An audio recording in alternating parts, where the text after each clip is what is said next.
We're going to start the podcast because I don't know where Chad is. Chad is Chad is chatting right now, doing his Chad Elkin likes things. How you guys doing? It's the Older Brother podcast. Bacon Maldito has sent us an Easter egg over the. Hang on. There we go. Google talking into my ear. Bacon has sent us a super chat already saying he left an Easter egg in the Older Brother email, of which you can email me, olderbrother@yahoo.com. I rarely check it because everyone knows to kind of email me at Cappy or Asshole Consulting. Let's take a look. What'd you do, Bacon? What the hell did you do? What is my password? What up? Oh, you there? Yeah. How nice of you to join us, Mr. Elkins. 1 o'clock, right on time. Can't say I'm late. We already have a super chat? Yeah, Bacon's already. What the hell is my password for freaking Older Brother? God darn it. Easter egg? Yeah, I gotta log into my email account. If for the life of me, I can't remember what my password is. I've been fucking around with so many passwords because we're moving, and every goddamn see, like right now, I gotta change Google accounts. Anywhere there's a mailing address, I gotta change it, and that took alone like 3 hours. And so you're going through all this shit you haven't logged in through in years. And because I haven't moved, I've been in the same spot for 13 years. And I'm like, what the hell was my, LifeLock password? Jesus Christ, when have I used that? All right, so Bacon sent this, saw this, and thought you'd find it interesting on your movie watching habits. I haven't watched either series yet, but we'll definitely check out John Wick as per your reviews of them.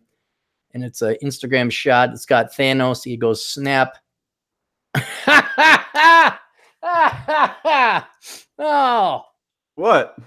it's good. I'll post it on my here. Let's do this. If you guys really want to see this, you guys could follow me on Twitter. I'm gonna post this on my Twitter. Like something he sent you, or he sent me a funny meme. You understand what's it called? The Avengers, Infinity Wars, where Thanos snaps his fingers and people die. Half the people die. Now, have you also seen John Wick or no? I saw the first one, but not the sequel. What you said was better than the first one. The sequel is better than the first one for many reasons, but one of the reasons the second one is better than the first one, of the many reasons, is that this spoiled brat son, trust fund baby of a Russian mafioso head, decides to steal John Wick's car and kill his dog because he doesn't know who John Wick is. So this meme has a picture of Thanos just going snap, and then there's John Wick holding a brand new puppy, and the puppy starts to disintegrate away as the way it did in Avengers, and then Thanos just says shit. So I'm gonna put this on Twitter because that is some funny ass fucking shit, Bacon. Everyone just deal with me. Because that's and if you want, you can follow me on Twitter, Aaron Clary, just search it. And I've been stuck at like 7760 followers. Like to get above 10,000. I don't know why, aside from the fact it's a round number. I don't know if something happens if I get 10,000, but yeah, you can follow me there. There, boom. I even tagged Asshole Consulting in it because I like stealing memes and using them to promote my own shit. How you doing? How's things? Did you get a text from anyone in particular to put you in a good mood?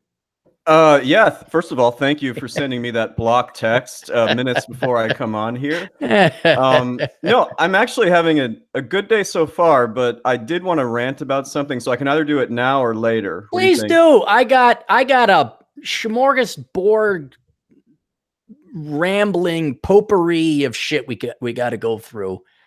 And then probably enough. If Bacon is any indication, we're going to have $1 billion worth of super chats by the end of the day. So yeah, please do go ahead and rant. Okay. So I wake up and it is just a beautiful day here in Chicago. It's really the first one we've had in a long time because it's been cold, rainy. Like we just haven't had a nice spring day yet until today. So I wake up. I agree. Yeah, I just got back from Rome, hopped out of the shower to be on time. Not at 1:01 p.m., but 12:55 p.m. But continue. Please continue.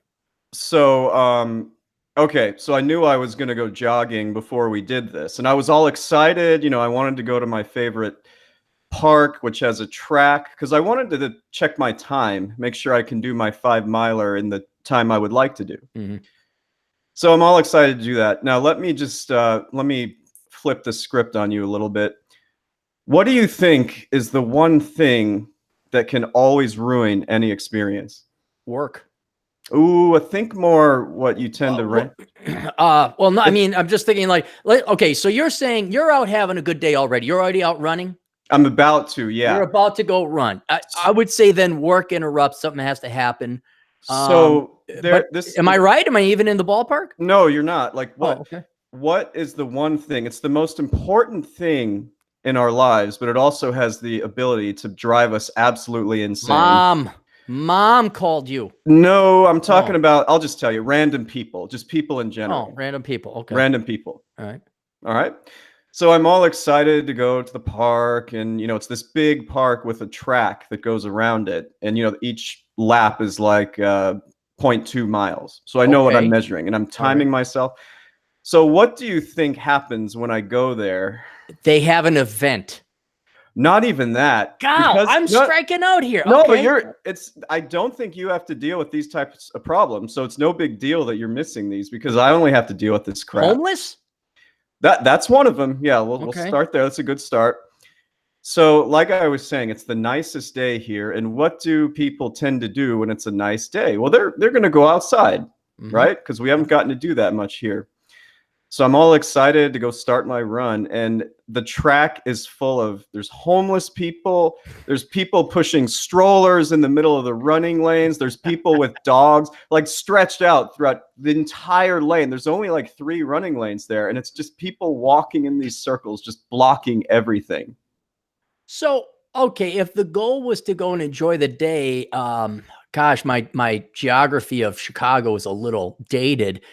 Doesn't the trail run all the way from North Park, which is roughly Fullerton, north to Lawrence? I mean, can't you just go run on the beach and forego your timing? I mean, yeah, you'd like to time yourself. No, I really did want to time it today, because this is the first time I've been able to really run outside and get a gauge, because I wanted to see how I did, over the winter as far as maintaining like my pace and everything. But when I get there, I swear, have you ever played the game Frogger, or do you know what it is? Of course, yeah, of course. I had to fucking dodge every single one of these things like I was, playing Frogger.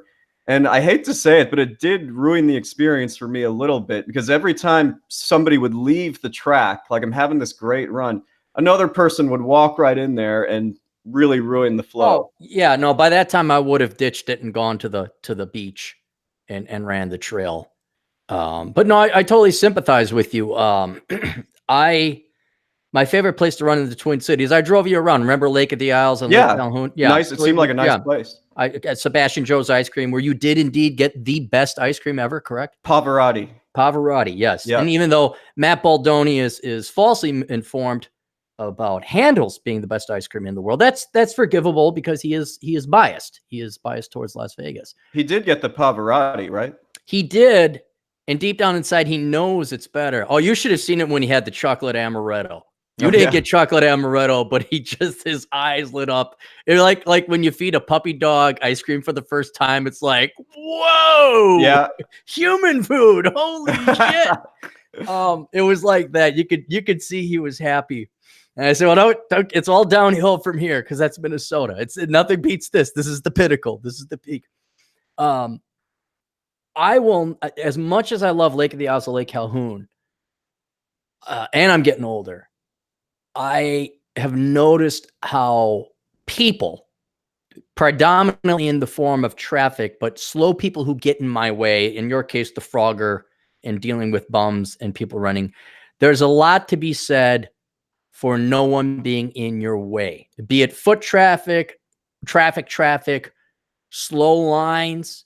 And I, especially with all the added stuff I have to deal with right now, I normally at least twice a week will drive all the way down to those lakes and go run it, because I like it. But now I won't, because even taking the back roads is starting to become So painful, even in the middle of the day. I mean, it was day. What is it? You ran at like what, noon, 11? People should be at work, right? Yeah, a couple hours ago. I couldn't believe it. And why are there so many children there? Shouldn't they be at school? But it's like fishing opener or the Cubs opener. Everyone takes their kids. There's no parenting going on anymore. There's no standards.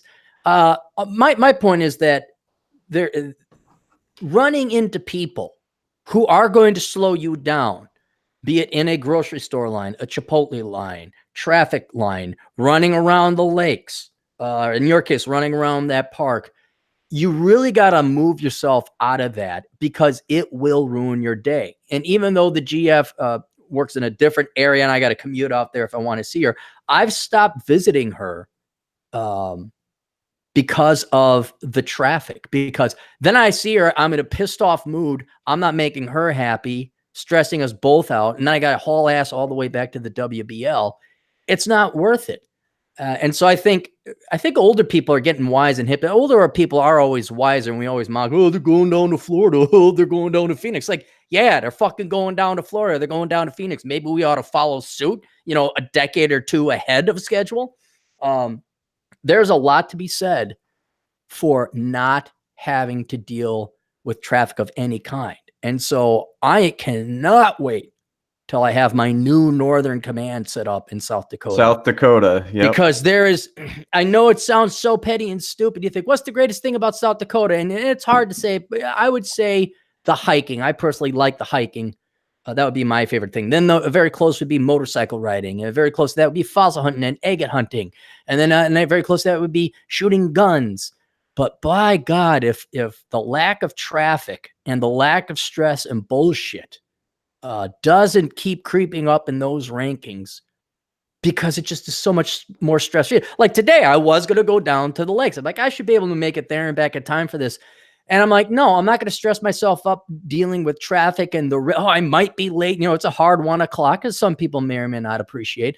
I got to get back at this time. I'm like, you know what? No, I'm just going to go run around at the local park here. And you mark my words there, Mr. Elkins, the day is coming, you will follow suit with your parents and you will move to a smaller populated area. And all of the benefits that are conferred, there are some definite benefits of living in a major metro where you do not need a car. Chicago is the greatest place in the United States to live a life like that. There's no doubt that you are having some more benefits than cons to that. But the day is going to come where you're like, I am sick and tired of waiting in line. I'm sick and tired of waiting for the L. I'm sick and tired of it. There's too many people on the first nice day while everyone decides to take off. That's one of the main benefits too. That should truly only be the domain of us self-employed people who work from home. Like, we played our cards right. We had our shit together. We sacrificed. You fuckers get your asses over into work just like Mary Jo. You sit in that fucking cubicle, slave. You sit in there, you look at your screen, and you leave the playgrounds and the parks to us. We'll take care of them so that we can just access them without the traffic. And, oh, no, everyone's taking off for work. They decide they're going to cheat at the system. They're going to like, oh, I'm sick. Oh, little Bobby's sick. And they're going to take their kids. And that's what you got to deal with now. Well, here's what I'm having some problems understanding this. If you have a dog, why the fuck are you taking it on a leash on the running path? There's a whole field that is in the middle of this track. Just fucking do that. Because you want to, Chad. Like, the whole point of a running track is that you get to run on it. There's not people in your way. If you want to push a stroller, just do it on the sidewalk. Wait, so this is a dedicated quarter-mile loop? Yes. Like a track and field quarter-mile loop? Well, it's a fifth of a mile, but it's a dedicated thing. It's for joggers and to a lesser extent walkers. But it ends up with people with strollers taking up all the lanes. And you're right. I should have been running around, in the neighborhood by the lake. But the thing is, I really did want to check my time. And you need a track for that because you don't want to get stoplights, get stuck crossing the street. Yeah. No, I understand. Oh, God, that's even more enraging. That's why I thought I'd bring it up. I knew you'd be able to understand my pain now. What were you more pissed off about? The block text I sent you a picture of, or that? Oh, the block text for sure, man. Really? No, I'm joking. Although my head did explode just about when you sent me that. So thank you for that. Thank you for making the morning even better. Are we doing that one? Yeah. We're going to do that one? Well, it's a question about divorce and being a single dad and having kids. Do you have any experience in those fields? I mean, aside from listening to Rich Cooper, I really don't. Right. I don't. And I said, dude, I don't have any experience in this.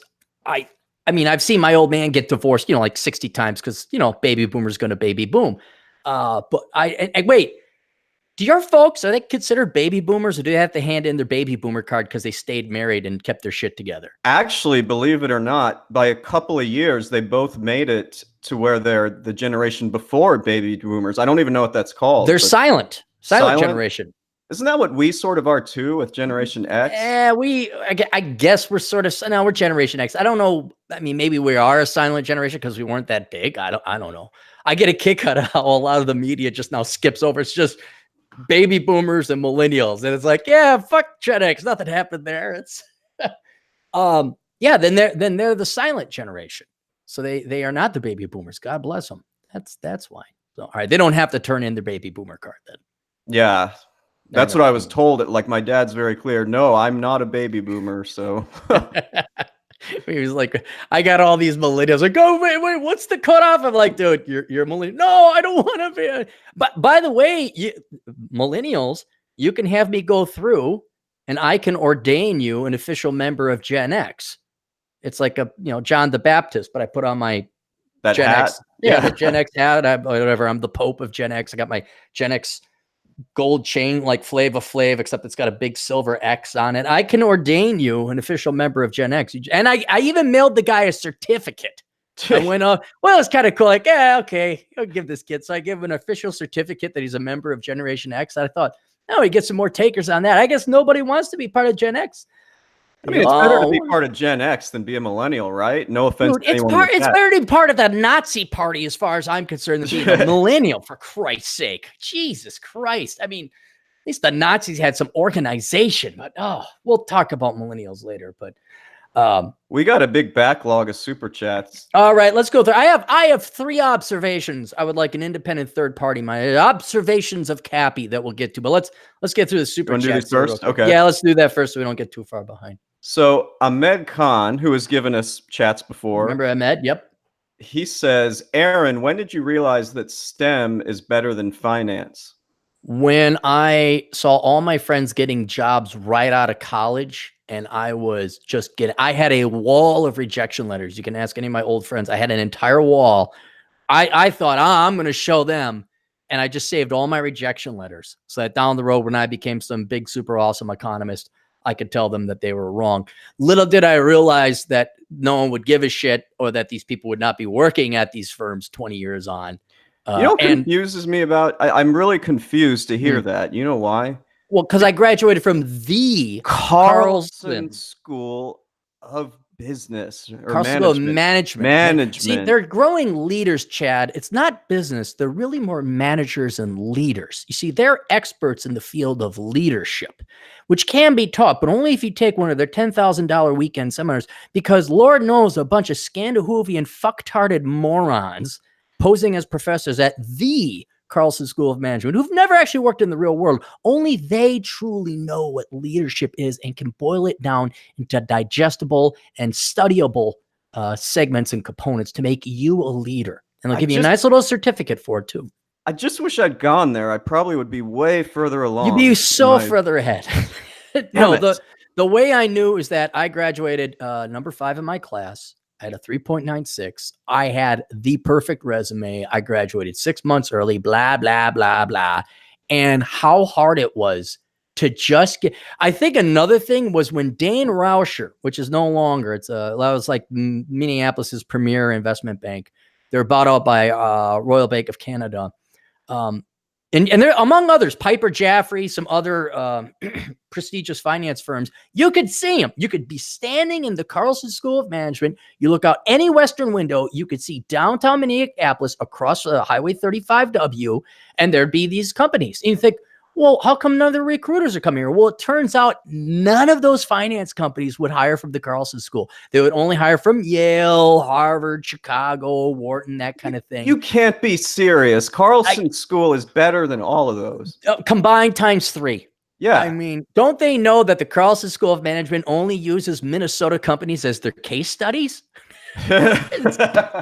If I had to have one more fucking case study about goddamn Cargill or General Mills or something or 3M, Jesus Christ. You know what I learned to absolutely despise during my MBA program was those stupid fucking Harvard Business School cases that they kept. You had it too? Yeah, and we had to pay for them. And then, so we had to literally pay for these to get the material, and then we had to talk about how stupid they were. It was just, oh my God. I hate Harvard. I fucking hate Harvard. I will, oh God, I'll never hire. Well, one, I'll never hire anybody, but I'll never, I mean, if you gave me the choice of a high school graduate or a Harvard graduate, give me the high school kid. High school, yeah. I will train that kid. I can at least do the Harvard piece of shit. I'm going to get sued. I'm going to get lectured. I'm going to get moralized. It's going to be, no. That is a liability, just a liability. But yeah, that's when I found out that my finance degree was not as good as a STEM degree. I wouldn't say it was worthless, but it's damn well near a worthless degree. Was Worthless the first book you wrote, or did you write? Behind the Housing Crash was, because again, I didn't know what I was doing, and all those people that rejected me and all those rejection letters, a lot of those companies are bankrupt. They're no longer around anymore. So there is some kind of comeuppance to it. I mean, I'm a great economist. I predicted the .com bubble, Asian currency crisis. Had any of my employers at that time that had exposure, and they would have come out millions, maybe even billions of dollars ahead. But we already know the corruption and ineptitude of the finance industry. It's not about efficiency. It's about connections and dick licking. I got a 30-second quick story for you about companies that you tried to get jobs with. Mm-hmm. Between my junior and senior year of college, of undergrad, I went down to Houston and had an interview with Enron for an internship. And this was right around the time when like the shit hit the fan, shortly after that. So needless to say, I didn't get the job, but I didn't even hear back from them. They just never got back to me. They ghosted.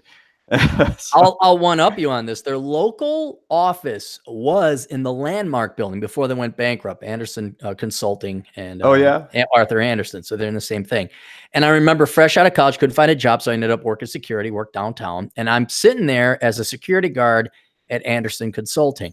And I had like 5 or 6 rejection letters. I'm looking at all the, they got to give you your badge, you got to let them in and that kind of thing. I'm looking at them, I'm like, God damn, they're nothing but good looking people. And that's what it was. All Anderson Accounting did, all Anderson Consulting did was hire good looking people because it was all sales.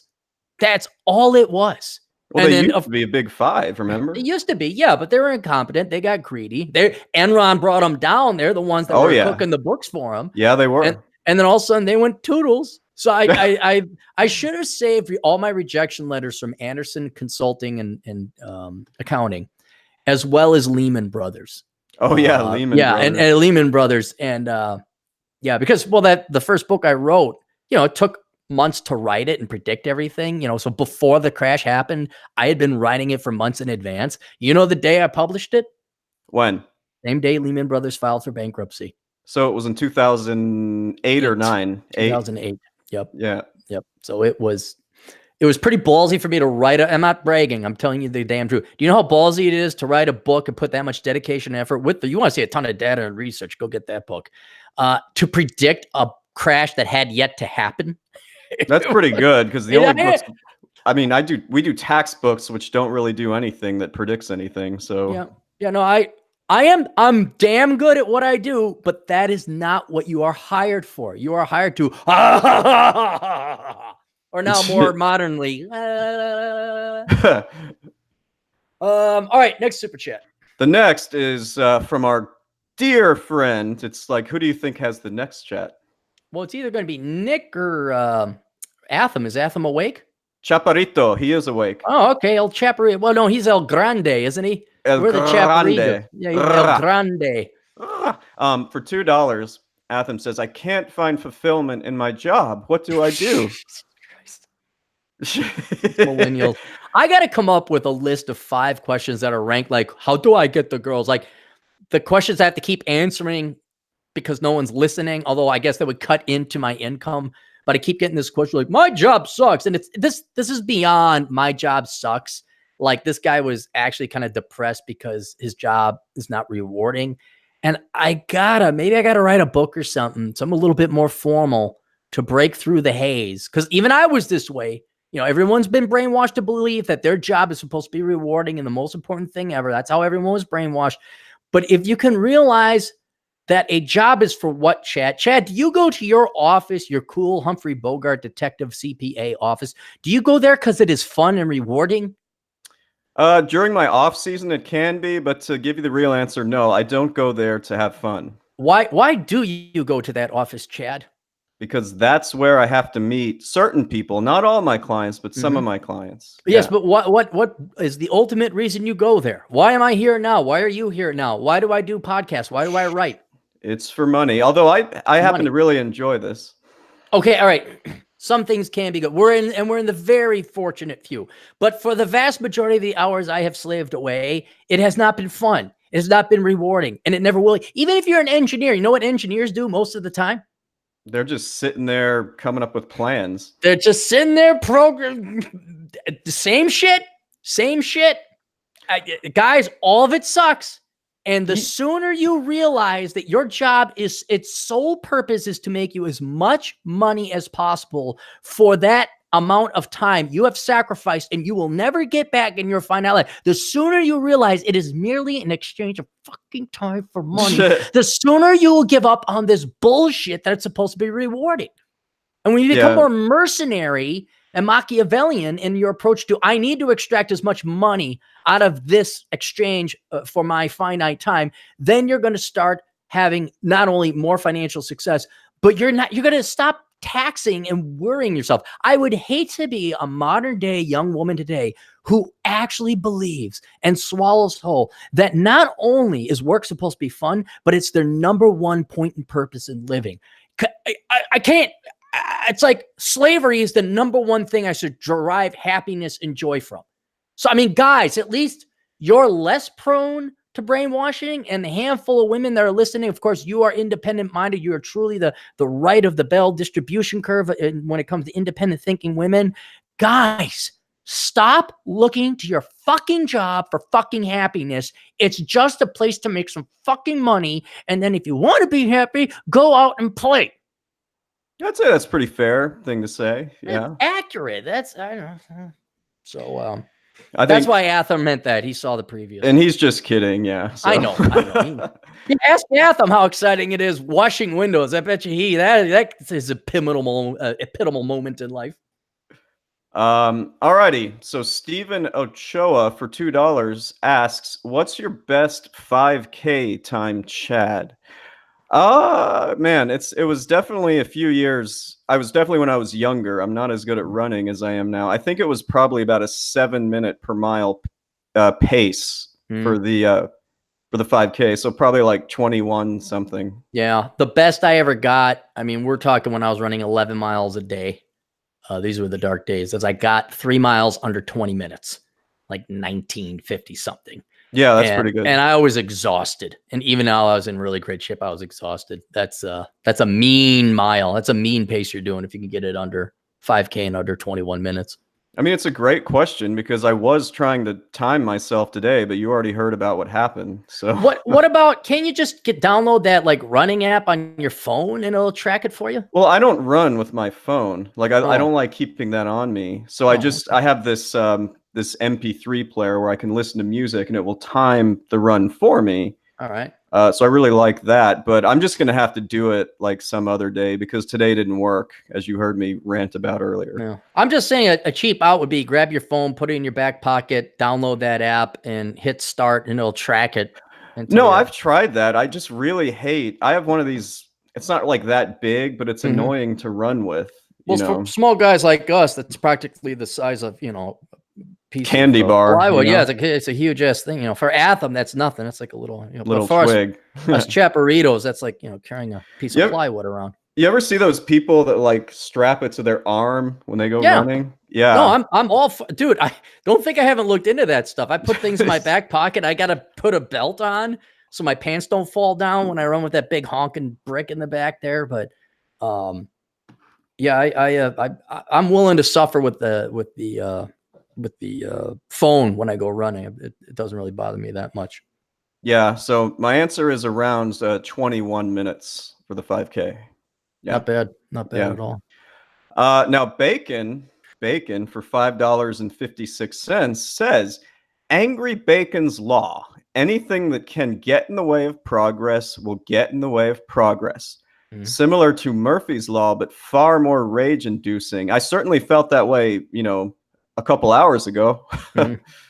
No, you have the right to get angry. It's whether you change your environment around him. The goddamnbacon.com, by the way, check him out. He's been messing with Goldwave, and he's having growing pains with his own podcast. So I do want to give him a shout out there. Cool. I need to check that out. I keep forgetting about it. Not half bad. Not half bad. He keeps going that way. He'll do well. Yeah.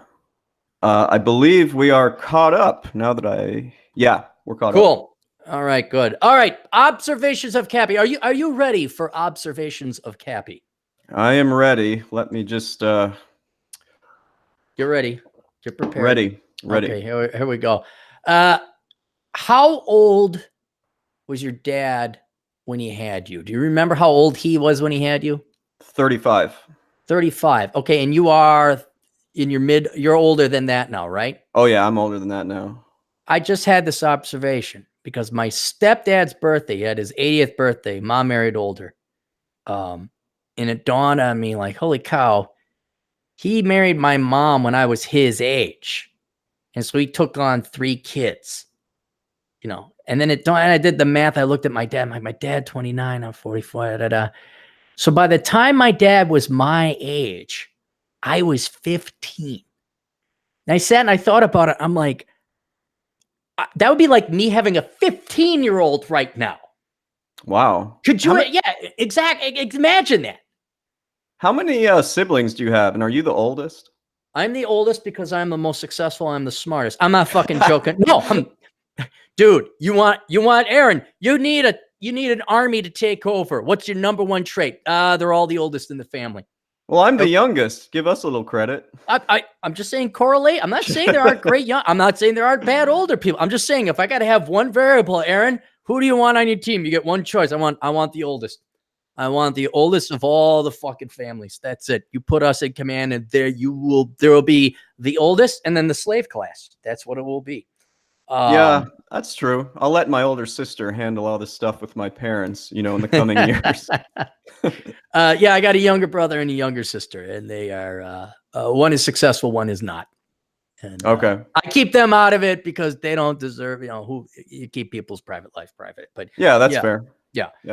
Yeah. So not only that, but my dad had 3 kids by my age. 3 biological kids. 3 biological kids, right, by my age. And I'm just trying to comprehend this. Like, if I had 3 kids, of which the eldest would be 15 now, I put a goddamn bullet in my head. How the fuck? Who thought that was a good idea? Like, I have never been in a position to have kids, even now, let alone 3 of them. So I'm just kind of thinking, your dad, if you were your dad's age and had kids when he did, you'd have what, a 5-year-old and a 2-year-old already? Yeah, and I have a 1-bedroom apartment. Woohoo! That's what I'm saying. Could you imagine yourself even being a dad, period, to a newborn? No, I mean, some of my friends are going through this right now, and I'm always just like, man, I don't know if I have that in me. Well, see, and that's what is kind of curious to me is, based on human history, you and I are wrong. Yeah, we are. By our age, we would have had kids, traditionally speaking, some of which would have even been maybe getting out of the house by now. Yeah. And it's kind of telling about today's modern world where let me ask you this. Are you personally prepared? Let's say did you ever want to have kids or no?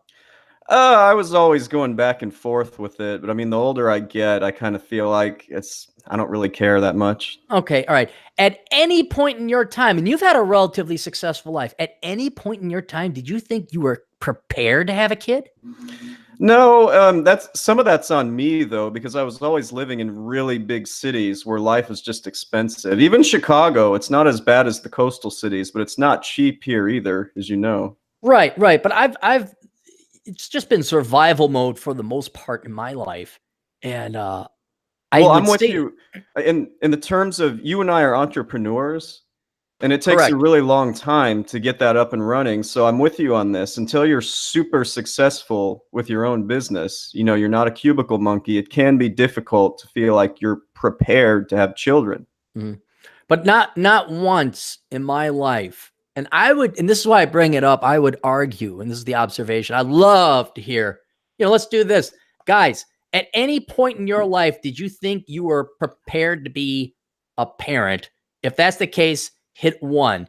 If never in your life you're like, oh, yep, it's time now, I'm prepared, hit 0. I almost guarantee you it's going to be all zeros. Ooh, I like these. Because the modern world does not allow, with student debts, with shitty job prospects, outsourcing traditional male jobs overseas, and not to mention the weaponization of women. I hate keeping going to this thing, but it's true. But it just dawned on me, the environment was never friendly or capable of allowing you to have kids, allowing you to become a family man. Unless you were like, there's these handful of guys. This one guy in particular comes to mind. He was Mr. Squeaky Clean. He was a fighter pilot. He was a corporate executive, young junior executive at a large corporation. I won't mention where. I mean, everything just went for this guy. He went to a top tier MBA school. It's just Mr. Perfect. Then he met the woman he met could not be put in any more of a June Cleaver outfit when I first met her. I'm like, Jesus, 1950s dress, Graham. What the hell?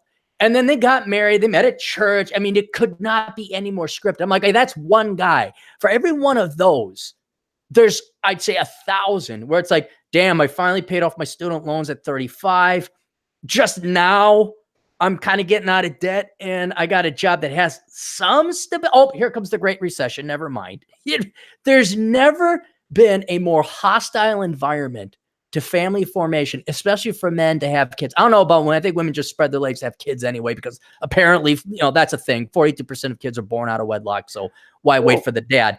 But for being an actual father and doing it right, none of this, the fucking Lord will provide. You're never ready to be a parent. Oh, the government will give me a check. None of that shit. Like an actual serious man who sat down and said, all right, I am prepared now. Now is the time I can provide my would-be children in a stable environment. What are we at? How many zeros and ones? Everybody's saying 0. There might be one person who had a 1. Yeah, one person said 1. Right. I'm not besmirching those guys either. I honestly want to know. I just wanted to see if, my finger on the pulse is somewhat correct out there. Well, the other thing, see, I see a lot of this because I do a lot of, individual returns, which have married people who've had kids. Mm-hmm. And without exception, I can't think of any exceptions. The mom is always working. You need 2 people to be working in order to survive where I am. And you wouldn't believe how much daycare costs. Criminal. You know why I know how much daycare costs? What? How do you know? Because before I stuck my dick in a vagina and ejaculated without a vasectomy, I said, holy shit, maybe I ought to look up what it costs to have a kid. And oh my God, are you kidding me? It's almost like the mom could stay at home and give up her part-time social work job and raise their own fucking kids themselves. Well, I know it's insane. Is it like $600 a week or a month rather? I just know a lot of the ones I type in the whole amount for a certain form, and it's usually $15,000 to $25,000 a year. And what's really crazy, yes, $1,011 to $1,200 a month, depending on how many kids you have, and also, but here's what gets me. A lot of times, and I won't just say this is the wives, a lot of times it's the husbands too. Yeah. Somebody is always making a lot less than their spouse. And it's not much more. If you're making 40,000 and then you're giving 25,000 of it to daycare, why the fuck don't you just stay home and raise the kids? Because they went to school and their career is more important than the family. That's why. That's why in Republican territories, even in Republican school districts, guess how the women vote? Well, I know that they vote red most of the time. I'm sorry. How do they vote on school issues? Oh, school issues. I'm not sure. Like, do they? Nothing's too good for our children. Oh, right. Yeah. I'm going to say it very clearly. If women love their children, They would stay at home and raise their fucking children. And some women, I will say, most women do love their children. They just love their career more. It's a sad state. And don't tell me I'm being sensationalist or trying to be a shock jock here or whatever. If you look at behavior, women would rather work than raise their own fucking kids. And the reason I disproportionately focus on women, there are instances where the man makes less and he should. There are some of those, yeah. Yeah, no doubt. I mean, for example, you and I would be eminently qualified to be stay-at-home fathers. We would, yeah, except for a few months out of the year for me. Well, right, but I'm just saying that I'm providing for that exception. I'm aware that there's sometimes whoever makes less, but predominantly it's the engineer husband who busted his ass off, and then Titsy McGee with her worthless fucking degree and whatever bullshit. She works some non-profit, touchy-feely, part-time, white-collar panhandling, give us government grant money so she can make her $12 an hour, predominantly and ironically doing what, Chad? Just bullshit, like pointless jobs. No, it's the worst irony ever. What do disproportionately women do for careers? Oh, I get to say it now. What? Teacher. Okay, close. Oh, I thought I had it. Teacher falls into this category. They give up taking care of their children so they can work a job doing what? Taking care of other people's children. Taking care of other people's children. Because fuck my own flesh and blood. My career is more important. And maybe they're not consciously aware of it. I remember there was a study done, something like if women stayed at home and gave up their job, they'd actually be ahead because it would lower their family income tax bracket to where their taxes wouldn't be as much. They'd qualify for other things. And then they'd save that much money on daycare. And so I think they calculated what the woman was really working for. And it was something like 50 cents an hour. She just started crying. It was like, yeah, because math's real fucking tough, isn't it? You know what I'm seeing a little bit more of? Have you ever heard of like Mary Kay and Etsy and you know that stuff? Yeah. I'm seeing a lot more, at least this past year. I'm seeing where the husband does pretty well, makes some pretty good money. And then the wife starts running her business. It's always business. I'm not trying to be critical here, but it like takes up all this time for so little money. You know, like why do they? Okay, Chad. If they love their husband, what would they do? Like they would just take care of the kids full time, right? If they love the kids, what would they do? Take care of the kids full time. Let's say there's no kids around. And let's say the husband makes enough money. If the wife really loved the husband, what would she do? I'd say get knocked up or no, not take kids out. I'm trying to show you the behavior of women, the choices they make, and the choices that are on the table. Double income, no kid family, or maybe a single income. Dinks. No yeah, dinks. Dinks or sinks, okay? There's no kids. If a wife really loved her husband, what would she do? Well, she would support him, right? And how can a woman support a man then? Take care of the house, take care of the cooking, the cleaning, you know, errands. Even more important than that, what's the number one thing for men? Sex? Stay the fuck in shape. Oh, okay. Again. Oh my God. No. The only reason you haven't heard that is because most men are pussies and they don't want to stand up to you and say, stay the fucking shape. Right. But the number one thing for men, if you really want to help, you really love your husband, a job, and this is a job for guys too. This is why I say going to the gym is a part-time job for men and women. If you really loved your husband, you want to support him, you stay to fucking shape. And then other things like support, you know, take care of the household, maybe do it. That doesn't actually take that long. I got to tell you, when I'm actively dating and looking for people, like, what do you think my number one before anything else criteria is for a woman? Beauty. You can't, because you can't. Well, no, it's actually don't be fucking fat. Yeah. That's number one. Don't be fat. I don't run 5 miles because it's fun, you know? Right. No, I don't go to the gym. I haven't actually been to the gym in a while because of all this bullshit. But I got to try and figure out, do women deep down inside know it, which I subscribe. I think they do. But the lies that they want to be told, or again, another perfect example. What does their behavior say? Their behavior says they love food more than they love their husband. I see a lot of that. Food. Yeah, they love food more than they love men, which is fine. Just don't even bother dating. Okay. Or go date a guy who's equally fat and loves food more than he loves a woman. But if you want to help out a husband and the guy makes all the money and you don't need 2 incomes and you don't have kids, you can be really supportive by simply being hot, by simply being fuckable, by simply giving sex. I mean, I know we shouldn't think about men, but number one thing men need in life is, Chad, pussy. No, I don't know. sex. That's it. Well, That's all it is. You remember, I've been doing some couples taxes for a long time. So, back in 2015 and 2016, when they first get married, you see, and this goes for the husbands too. They're in shape, they look like a good couple. And then fast forward, this is even ones without kids. They're dinks. Somehow everybody is getting out of shape. The man and the wife. I'm being disproportionately harsh on women because we're talking about the pointlessness, and I'd say 60, 67, 2/3% of the cases where women just shouldn't be working. I'm all for women working. I promote women into STEM, go work, do a real job. But for fuck's sake, this patty cake bullshit career, not even career, but I run a business. No, Mary Kay is not a business. doTERRA's not a business. Be a fucking mom, be a fucking wife. And that is way more important, way more help. And dude, what if my husband leaves me? Yeah, what? You're going to go live in Chicago on your $12,000 a year on Mary Kay sales? Go fuck yourself.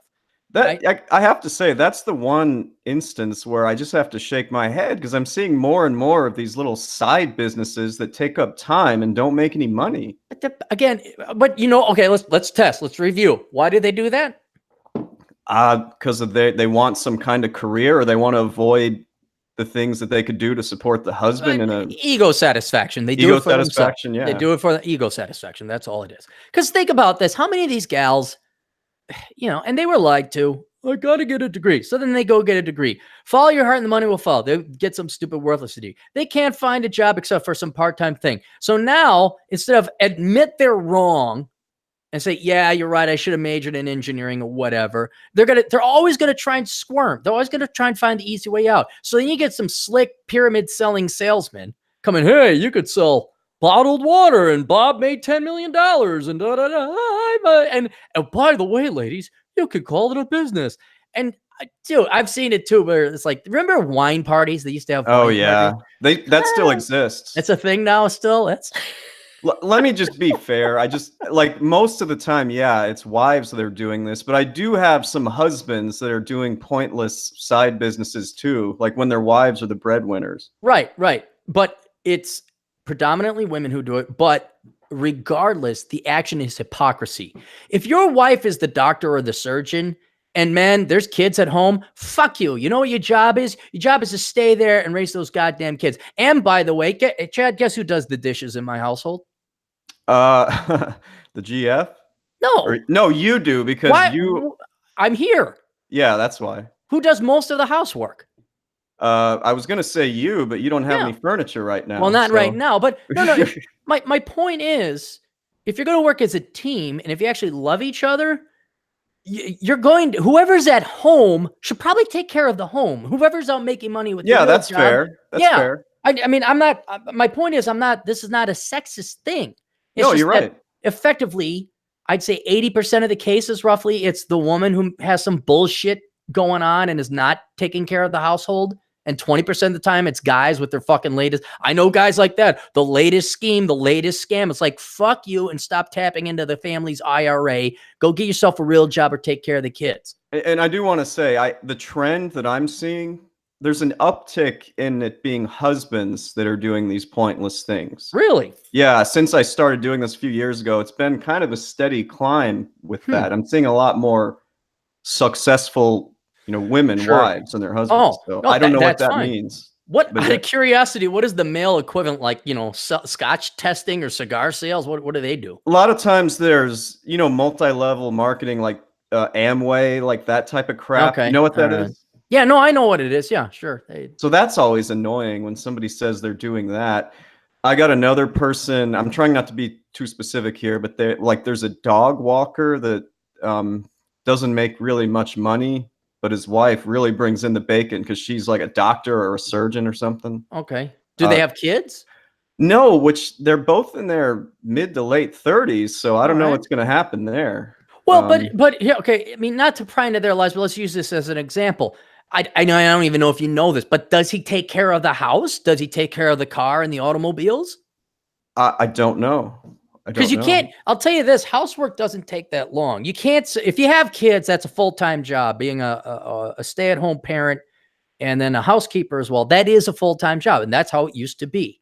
But if you don't have kids, housework will only take so much. And then I could see where he wants to go walk a dog or something like that. Yeah, so there's that. There's just a lot of side gigs or little projects that I see the husbands that are in this position that they do. So yeah, it's pointless. How nice would that be? You got a surgeon wife, and all you got to do is walk some dogs a little bit and do the dishes. I've even said that to the guy because he handles all the taxes. The wife is too busy. So Yeah. yeah. Okay, good. He's all right. He's batting. He's doing the taxes, right? He's keeping the finances in order, right? Yeah, because he doesn't do much else. Well, yeah, but see, that's what I'm saying is usually there's, you know how like fighter planes work? Not a lot. I don't know a lot about that. Who keeps the plane in the air?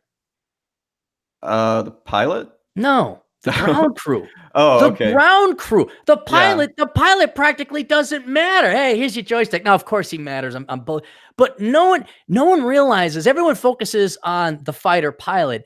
No one looks at the maintenance crew that keeps that fucking multi-million-dollar billion pieces of moving machinery that have to be perfectly finely tuned. No one looks at those. Those guys is what makes the plane go.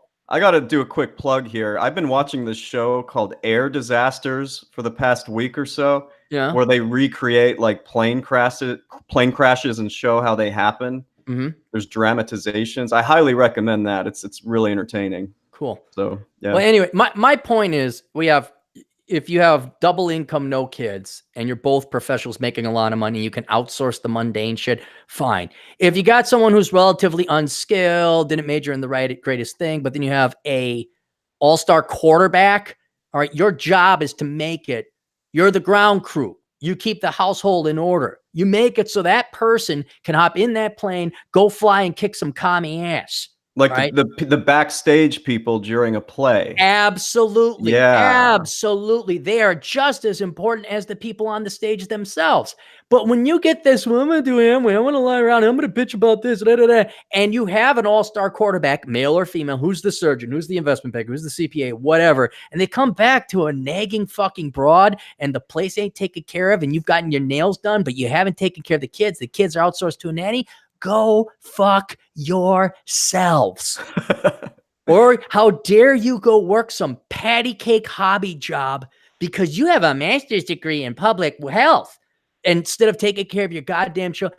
Go fuck yourselves. And so that was just my observation. That's all I wanted to. We have a big backup of super. Let's go. Let's do it. Let's bang them out machine gun style. All right. Let me get back to the first one. For Ahmed Khan, who already gave us one earlier. Already gave us, yeah. For $4.99, he says, is business at Harvard, etc., different than at Carlson, material-wise, not job-wise? Also, does this same logic apply to CPA? Harvard CPA is greater than Wyoming CPA. I can absolutely, I can answer the second one. Okay, go ahead. Yeah. Nobody gives a fuck where you went to school once you get the CPA. I'm dead serious. You could go to the lowest of the low college as long as it's accredited and you got your accounting hours in to make you eligible to sit for the exams. Nobody cares. Well, then the Harvard Business School is only an MBA program, right? They don't have an undergrad business school, correct? If I recall that correctly. Yeah, I think you're right about that. I'm not sure, but a lot of those Ivies, yeah, you got to go there for grad school. Right. But I'll tell Ahmed this: the material is the exact same. You're going to study Porter's 5 forces model, doesn't change, and it's also worthless. And I actually looked up the guy. I think he ended up like he's either poor or he's been near bankruptcy several times. Really? Yeah. If you look at him, he's not. I mean, for a guy who gives business advice, the laws of business or the rules of business don't change.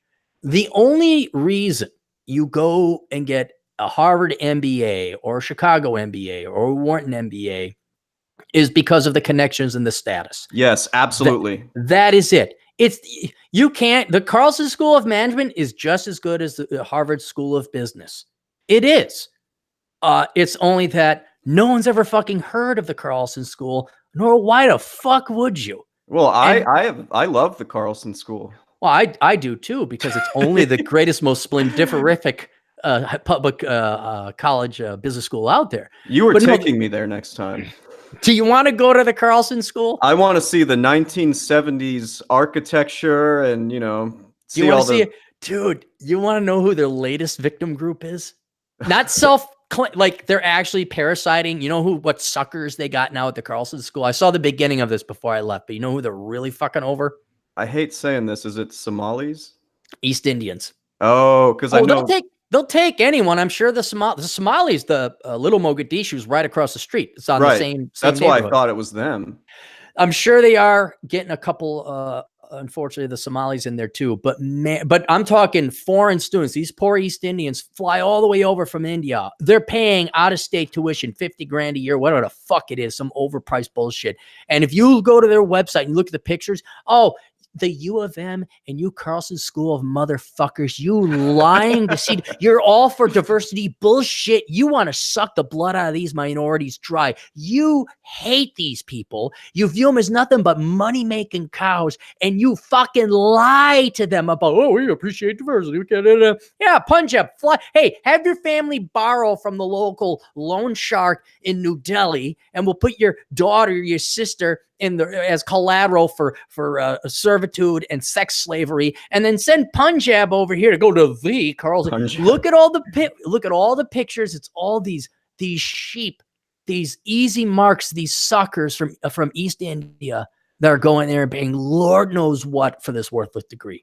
But I think that's yeah. Go ahead. I was gonna say this was a while ago, but it was the Chinese that they were doing this with at my grad school. It seemed like they were openly looking for them because I think they pay full price. You know, they don't get scholarships, and yeah, that was what I kind of figured that out when I was in my program. I'm sure the Chinese are also a very highly, and any foreigner from a second or third world country, they are targeting you motherfuckers. Well, some and you of them gotta didn't look out speak for it. English. Some of them did not fucking speak English. Doesn't matter. Did they pay?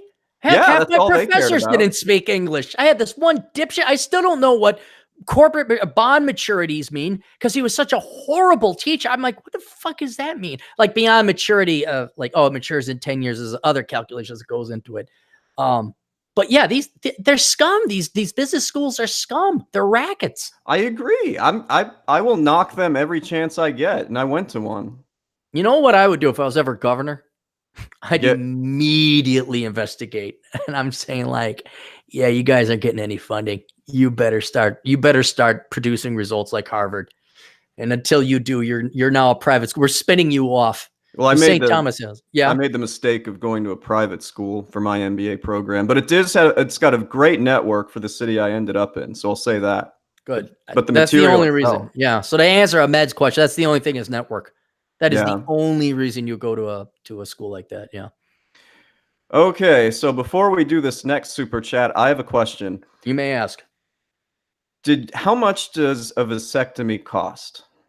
Mine I paid $1,200 for. $1,200. Yeah, $1,230. Yeah, because I didn't have insurance. Like I have catastrophic insurance. Yeah. It's just that's not catastrophic. I had to pay full price. Okay, because for $2.53, Bacon Maldito said vasectomy, $120 investment with $5,770,000 and $372 savings. I would say even if it was $1,200, it'd be worth it. Oh yeah, you're saving, 18 years of misery or more. Yeah, $250,000 and alimony and bullshit. And I mean, the thing is, I'll forewarn you about this as I've gotten older.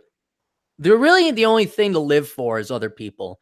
And the only really real other people to live for would be having your kids. Now, I've gone through a not traditional life that has beaten that out of me genetically. I'm a big believer in epigenetics. And whereas most normal people would maybe like the concept, they would be genetically amicable to having a little Bob or a little Ahmed or a little Bacon running around. It repulses me because for so long, if I had a kid, it would have been the end of me financially. So it's kind of like when the aliens see Ripley rather, in Alien 3 or whatever. It freaks out because it knows that Riley killed all of his ancestors. That's kind of like the idea of breeding repulses me. So I would argue you'd have to really be at that point to make damn sure you don't want to have a kid. Because look at Rich Cooper, look at Terrence Popp, look at those guys. Those guys had kids, and it's the greatest thing in their lives. Hey, I just got to say, I am super excited for your Thursday stream. You got both of those guys to come both on? of those guys. That's freaking amazing. It is. And so I'm very thankful both of those could fit that into their schedule on such short notice. But yeah, just so you guys know, we're going to have Rich Cooper and Terrence Popp on Thursday at 10 a.m. Central Standard Time, 11 Eastern. Because you know that Rich Cooper fella, he's over in Kanukistan. Yeah. And that Terrence Popp guy, he's over in Detroit somewhere. They're on that side of the Those are zone. two of my favorites. That's freaking amazing. Yep. So we're going to have them on. And I got to do my research and put together some questions because I think it's going to be a great conversation. Because it's talk about what we're having. I don't know what it's like to have a kid. I don't know what it's like to get married. I don't know what it's like to be divorced. I've seen my dad happen to it like a zillion times. I don't know. And I think when you hear people complain about divorce, especially men, and that there's divorce rape and all this other stuff, like, is it really that way? How bad is it? Well, why can't you? And I have these stupid questions that are naive that I kind of want answered too, so I can understand and sympathize with these guys more because I saw enough of it. Like I saw it like, oh, I don't want to live in a communist country, but I've never lived in a communist country. So when these people come out of a communist country, I want to, what's that like? Or what should we look out for? How do we avoid going to a communist country? And so having those guys on, I think would be a very productive conversation to have here, especially for my audience, which I think lean a little younger and certainly are not married, but may go down that road. So instead of talking to the baby boomer generation, which is too late for, even Gen X, I like to target millennials and Gen Zers and say, all right, here's two veterans in more ways than one from marriage and divorce, and here's what you got to look out for. And I know that the two of them like had some brutal experiences throughout that process. So I'm looking forward to tuning in for that. Right. So like I said, I got to do my work and get some really good questions in and clarify. If you ever come up, shoot me an email or something if you got some questions you'd like answered too. Okay. I mean, if you're doing super chats, I'll just throw you guys some. I kind of, we can do super chats, but I'm going to focus more on them and what they got to say. So if you want to tune in, you want to donate money through super chats, let's postpone until the end of the interview with them if they're willing to stick around and field some other questions. I think Rich has to go because he's busy. Well, Terrence is busy too. But let's not make it like interrupt with the super chats. Let's just listen to what these gentlemen have to say. And then we are going to field the question you and I are going to miserably field to attempt to answer here in a little bit. We got a ton, man. Like, let's go. Come on, rapid fire. Okay. So for $10 Canadian, which is pretty good. Yep. Lucas Szymanski says, keep up the great work, brothers. How do I get the girl? You know the simplest way to get the girls? Be an I've always recommend. No. you go to not Clark County in Nevada and you pay a prostitute. Oh, Carson City, yeah. Carson City or well, there's the outside of Vegas, like Pahrump and what's the other one? Where the cat prostitution is not legal in Las Vegas. That's where people get. I say go to Vegas because that's where you're going to fly into. Then you'll get a car and then you drive to these. It's seedy, man. I won't lie. Me and Davis Arini, we drove to Death Valley one time. We got gas and we looked. It's like, is that a bunny ranch? And it was. And it's like in the middle of fucking nowhere. It was probably the Cat House. They did an HBO series on that. I don't know if it was the Cat House. This one is out on the way on Highway 95. It's in Amarosa Valley. And it's a gas station. You wouldn't even know it's there until you stop and you're kind of looking like, what is that? You're like, is that? It is. And you're like, oh, like this is not pretty fancy. You know, this is kind of wayside roadhouse kind of, toilet shed. And you're like, I think I like a herpes-free life. I think you're just gonna. You go out to Pahrump, you don't even know where they are. I guess they're not on the highway. I've driven through Pahrump a bunch of times. I guess there's some out there. But if you want, you either go to Amsterdam, you go to Vegas, go to wherever it's legal and get laid. That's how you get the girls. It's legal in Germany. I know that. I mean, it's legal in Canada too, but I guess the Johns can get arrested, but the women can't. Yeah. So it's legal in that sense. So even though they say it's legal in Canada, don't think so. You know, it's all right. What else? For $5, Stephen Ochoa says almost every college-aged girl I've met has told me they don't want to get married. I believe that. I even think I wrote an article or did a video that the majority of women don't want to get married. Do you think they mean I don't want to get married yet, or I don't want to get married ever? It doesn't matter, because I don't want to get married yet translates ultimately effectively into I won't get married ever, because I mean, we'll go over the wall 101 again here. These women are programmed and conditioned just like men that the number one thing in their life is what, Chad? Career and education. It's their Yeah. career and education. And so they derive all their value, and women are more prone to go get master's degree, which puts them in further debt. Then it makes it that they really have to double down and make account for their career. Otherwise, their entire 6 years and whatever program it was completely wasted. So now you have ego investment and sunk costs. So then they're not ready to get married until they're 34, 35. And that presents somewhat of a problem. Why, Chad? because then they're priced out of the market in a lot of ways. No. Compare 24 versus a 34. Which one you want to have sex with?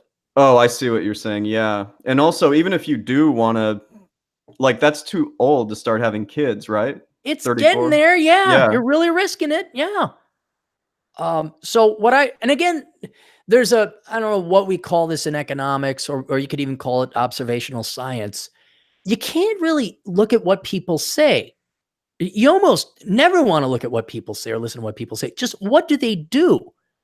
And this is what's sad, very dark insight. When you look at people's behaviors, it really tells you what they value the most. And this is why I'll keep hammering it away. Most women love their careers and themselves more than they love their children. They love their children. They just don't love their children more than their worthless careers and their nonprofits and all that other stuff. It's true. That's because they decide to throw their kids into daycare. They hire nannies. They can't wait till their kids get into school. The women who truly love their children, guess what they do with their kids? They actually raise them. They raise them and they homeschool. You want to talk about true love? Talk about homeschool. And even there, it's like, are they homeschooling because they really love the kids, or because they're Christian nut jobs and want to make sure Jesus Christ is your savior? You know, there's always stuff like that. I see the latter a bit more than the former sometimes. Well, right. So when you look at women's decision, here's another great thing. How much training and effort, both on the part of people who want to educate women and the women themselves, go into being a quality wife versus going and becoming the greatest feminist social justice warrior protester? I mean, there's no training for that unless you're talking about like 7th grade home economics courses. No. Like, we could say that too, but that's practically non-existent now. Right. No training, none. Because now the parents are baby boomers, and those women are all like, "We're independent, strong. You got it. We fought for you." There is not 1 second of training that goes into a young lady, unless like you're maybe Rollo's daughter, Rollo Tomasi. He trained like, hey, he sits her down and has lessons. Here's how it works, kid. Aside from rarities like that, no training. No real world realities, no seminars, no nothing is given to women. It is 100% all the time career and education, career and education, career and education. And then again, revisiting our lesson I talked about before, do not worry about what they say. Yeah, I'm sure women, they did a poll up in the top 3 objectives in life. Women say they want to get married and have kids. But when you look at their actions and their behaviors, that's bullshit. What do women want? Women want career and education and money and shoes. That's what they want. If they wanted to get married, what would be the first thing they'd do? They would quit with all that stuff and find a quality guy. They'd start asking what the men want out of women. Oh, right. Yeah. When has that happened? Have you seen an article written? No, it's just not. Nobody cares about what we want at this point. Yeah, I don't mean to say, oh, no one cares what men want, but I'm more of an observation. Yeah. If you look at the lion's share of women's articles, production, view, not one woman has ever come to the side of men and say, hey, some women on our team would like to get married. What do you guys want? Like, what would make you want? Because you're the ones that propose after all. Well, you know, they're lied to and said that men are attracted to women with master's degrees and that have an independent personality. Those things do not result in boners. Quote of the day.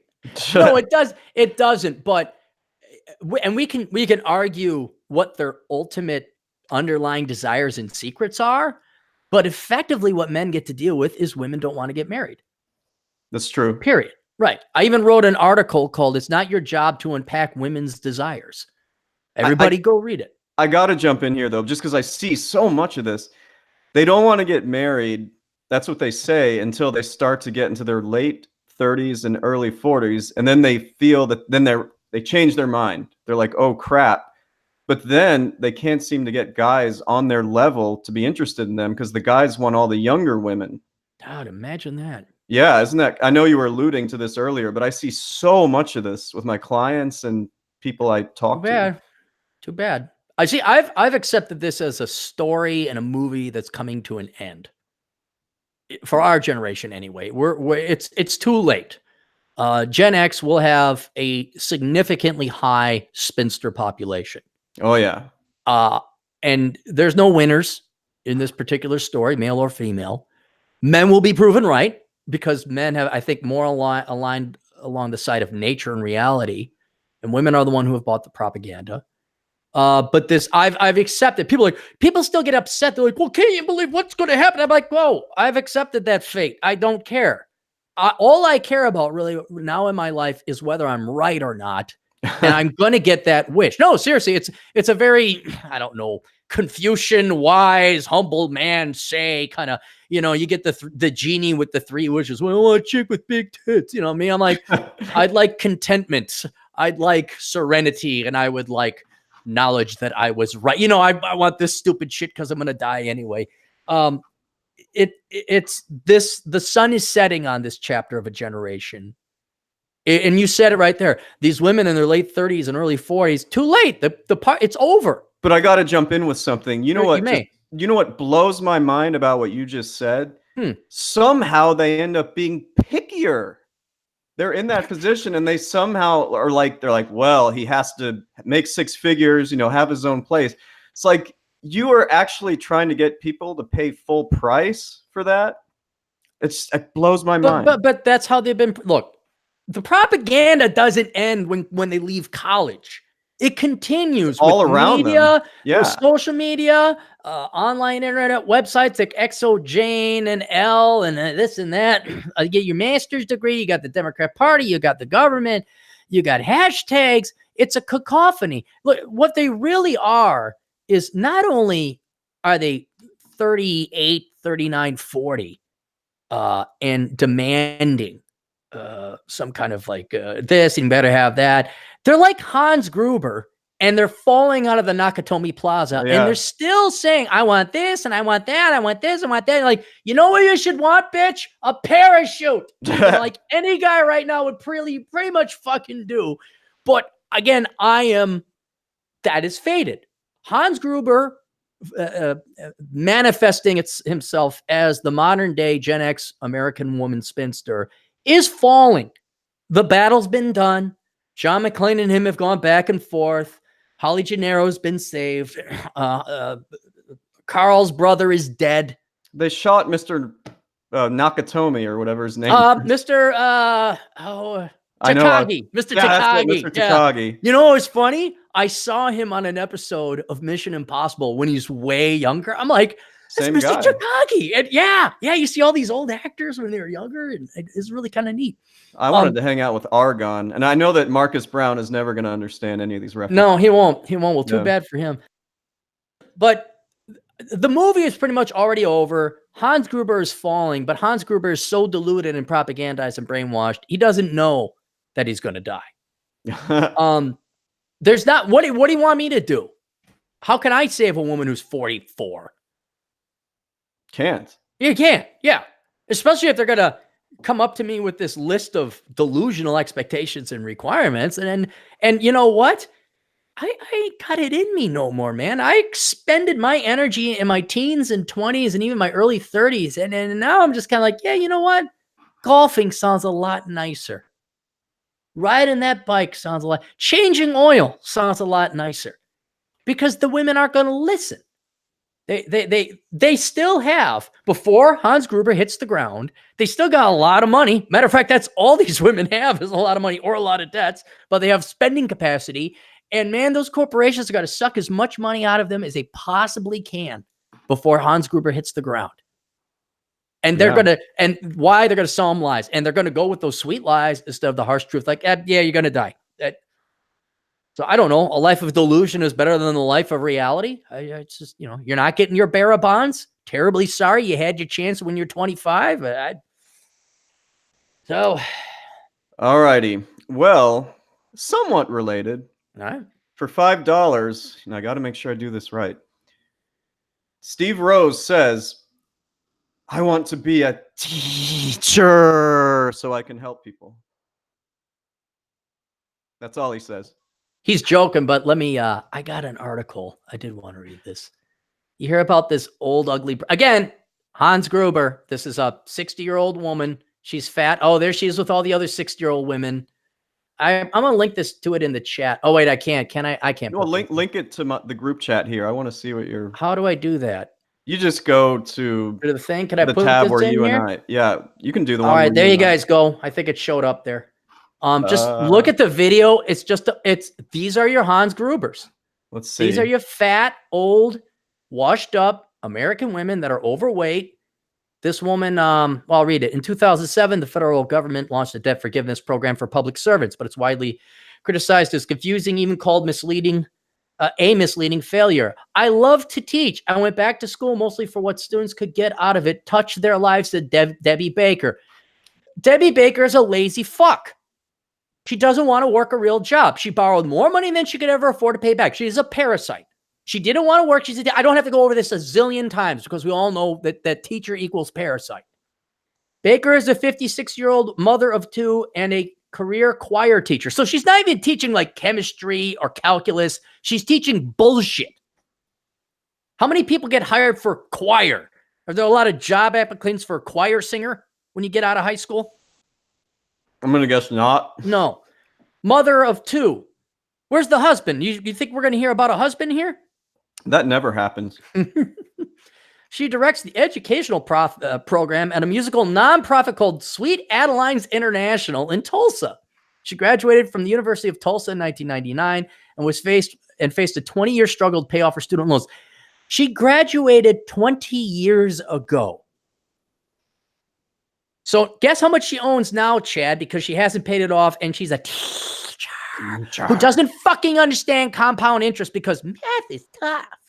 Well, judging by the title, I'm going to say $80,000 of debt. Oh, never mind. It's listed. Yeah, $80,000. Yeah. She has let her student loans grow to 80. Do not tell me this is a worthless, parasitic fuck. And how dare CBS News try to lie to you people? Hey, oh, and by the way, millennials, whose tax money do you think is going to be tapped to pay for this? You think the baby boomers? This is your money now. You're in the workforce, assholes. So the baby boomers stuck it to you again. Baker now is owed $80,000, more than double her original loan amount. Chad, can you ever explain to me how compound interest works? Because I guess for fat, bloated baby boomer tards, it's, oh God, look at how fucking ugly she is. I want to add something first. I see a number of clients that they're on this trajectory where they want to work in public service for 10 years just to get the loans, diminished. But you know why this almost never works out? Because they don't last 10 years? Yeah, they hate whatever they're doing is so fucking miserable, whether it's being a teacher, sometimes being a doctor, in the public sector. They just hate it so damn much that they give up halfway through. They're like, I've had the worst last 5 years and I can't do this anymore. I see so much of that. Why? See, but that they've never worked a real job in their life. They've never worked a hard job. They think that teaching's hard or something. I mean, this woman has had a life of privilege. Her student loans were $40,000. She says, I got in there one day and it said, your loans will be forgiven if you die. Yeah, that's nice, Baker said. In 2007, blah, blah, blah. Baker never missed a payment for 10 years. Well, were you paying only the minimum? course they were. She said Navient, her loan servicer, repeatedly told her she was on track. In 2017, she applied for forgiveness and was rejected. My payment plan was correct. My employment was correct. They had just issued it with the wrong pot of money and nobody told me, Baker. What? And whose responsibility is it to make Chad? If you owed $40,000, would you maybe make sure that the principal payments were going to the right place? As an accountant, that's probably the very first thing I would do. Do you know how I paid off my mortgage? Like anytime I made an extra principal payment, like I sent in the, here's your bill and I write out the check. Do you know how I made extra principal payments? You just gave it to them, right? I wrote that down and then I would call and I would make sure, because a lot of times mortgage companies like to throw it towards interest because they just think, well, you just want to pay mortgage. You're like, no, you make sure that goes to principal. And then when I got refinanced, I personally would drive my check to the banker and say, that amount is for the interest. This is for principal reduction. You know why? Why? Because I'm not a fat, ugly piece of shit, baby boomer, fucktard, worthless, parasitic piece of shit like this Baker bitch. I'm a responsible adult who paid back his fucking money that he borrowed, although I didn't. I had it and I put it in a CD and I paid it back. I'm not a parasite. I'm not a piece of shit. She kind of looked like how I would expect someone. Yeah. Like Oh, that yeah. to look. No, this is why you can judge a liberal by its cover. I feel very guilty because of what I've done to my family. They don't deserve that, she said. It's wrong on so many levels. Why don't you get a real fucking job, lady? Why don't you learn to code? Learn to code. You'll get banned from Twitter if you say learn to code. Yeah. Baker, frustrated, began. Really? You'll get banned from Twitter if you say learn to code? Somehow that ended up being hate speech. Really? I don't know. I could be wrong about that, but I thought I saw that a few weeks ago.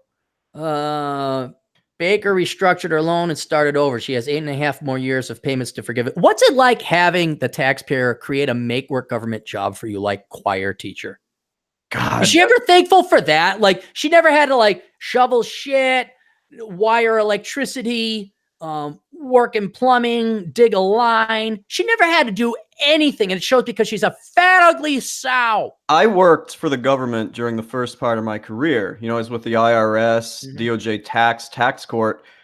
And God, there were so many people there that honestly were hired for meaningless jobs that they would not be able to do in the private sector. It's almost like a welfare system for certain people who have no skills. There's a ton of jobs that are created as a welfare program. It's more of an ego program because like at least there's some pride in taking welfare. Like, yeah, I'm a lazy fuck. Give me my money. Give me my gimme debts. But there's predominantly, I'll say it again, North American white women that's not good enough. I need to be doing something. I need to change lives. I need to help children. I need to have validation. And it's like, why don't you just go on the fucking dole and be a parasite? Why even bother with creating schools and all this bullshit? Make it seem like you're actually doing so. Just take the fucking money and go away. That's not it. They're so egomaniacal. They need to think that they're doing something. They're changing lives. Ugh. Yeah. I mean, so who here is Mark Strassman? This laugh of a joke, not journalist, propagandist wrote it. I see. Yeah. But there's your teachers. There's your fucking teachers. All right, what else we get? Did I answer the question? Is yelling? Oh, I think we answered it. We got so many super chats here. Okay, go before we fall behind. All right, let me get to the last one. Okay, so Atham had to leave the chat because he said he had to do work or something. But for $2, I don't know. What's work? For $2, Atham says, it's snowing here from Thursday to Monday. Fuck me. Jesus Christ. Atham, move to Vegas. We'll rent out the Southern Command. Jesus. It's going to be 80 degrees where I live on Thursday. That's nice. I'm ready for that. It's going to be 70 here, so we'll be motorcycle weather. Okay, so for $5.56, this has to do with what you were talking about earlier. Bacon says, aircraft maintenance certification is worthless. Not only are you liable for any plane crash if you worked on or made parts for it, you barely make more than others. That's what Bacon said. Yeah. Okay, cool. Good to know. Let's not go into that field then. Well, yeah, you were saying who's in charge of allowing the plane to fly. So I think he was talking about that. This is an interesting one. I had to look up what currency this was, and it's actually Norwegian kroners. Krone. Yeah, krone. For 50 of those, Legend Meadow says the The Carlson School is a real triumph of architecture with its likely asbestos insulated walls, drop ceilings, fluorescent lights, and moldy drywall. There was a ton of 70s buildings, but man, the shit they built in the 90s and the aughts is just, it's pretty bad. I wonder if that's about $10. Oh, I've got it right here. It's $5.72. 50 krone is $5.72. Okay, that's what I thought. It's a good one, yeah. Yeah, no, but I just want to see how good I was because I used to know all these exchange rates when I used to be an analyst. And so I still got it a little bit. That's all. When it's NOK, I thought it was North Korea for a second. Yeah, like, I don't think they got the electricity to send us stuff digitally. They don't do that. Nope. We'd be banned instantly. Okay, Krillin876, who has given us super chats before. Krillin's a regular. He is. For $2, he asks, is this on schedule or impromptu? We always do it sort of impromptu, right? We do. I kind of want to keep Older Brother on Tuesdays, Clary Podcast Fridays. Don't you sometimes do stuff on Monday, don't you? Sometimes if I feel like it. Yeah. Yeah. I mean, it depends on how much shit is backed up and whether you got the time, whether I got the time. We've never been able to hold a consistent schedule because everybody keeps changing. Like DT was on regularly, then he got a job. DT will probably rejoin us for the Clary Podcast later because he won't have his job because he's moving to South Dakota as well.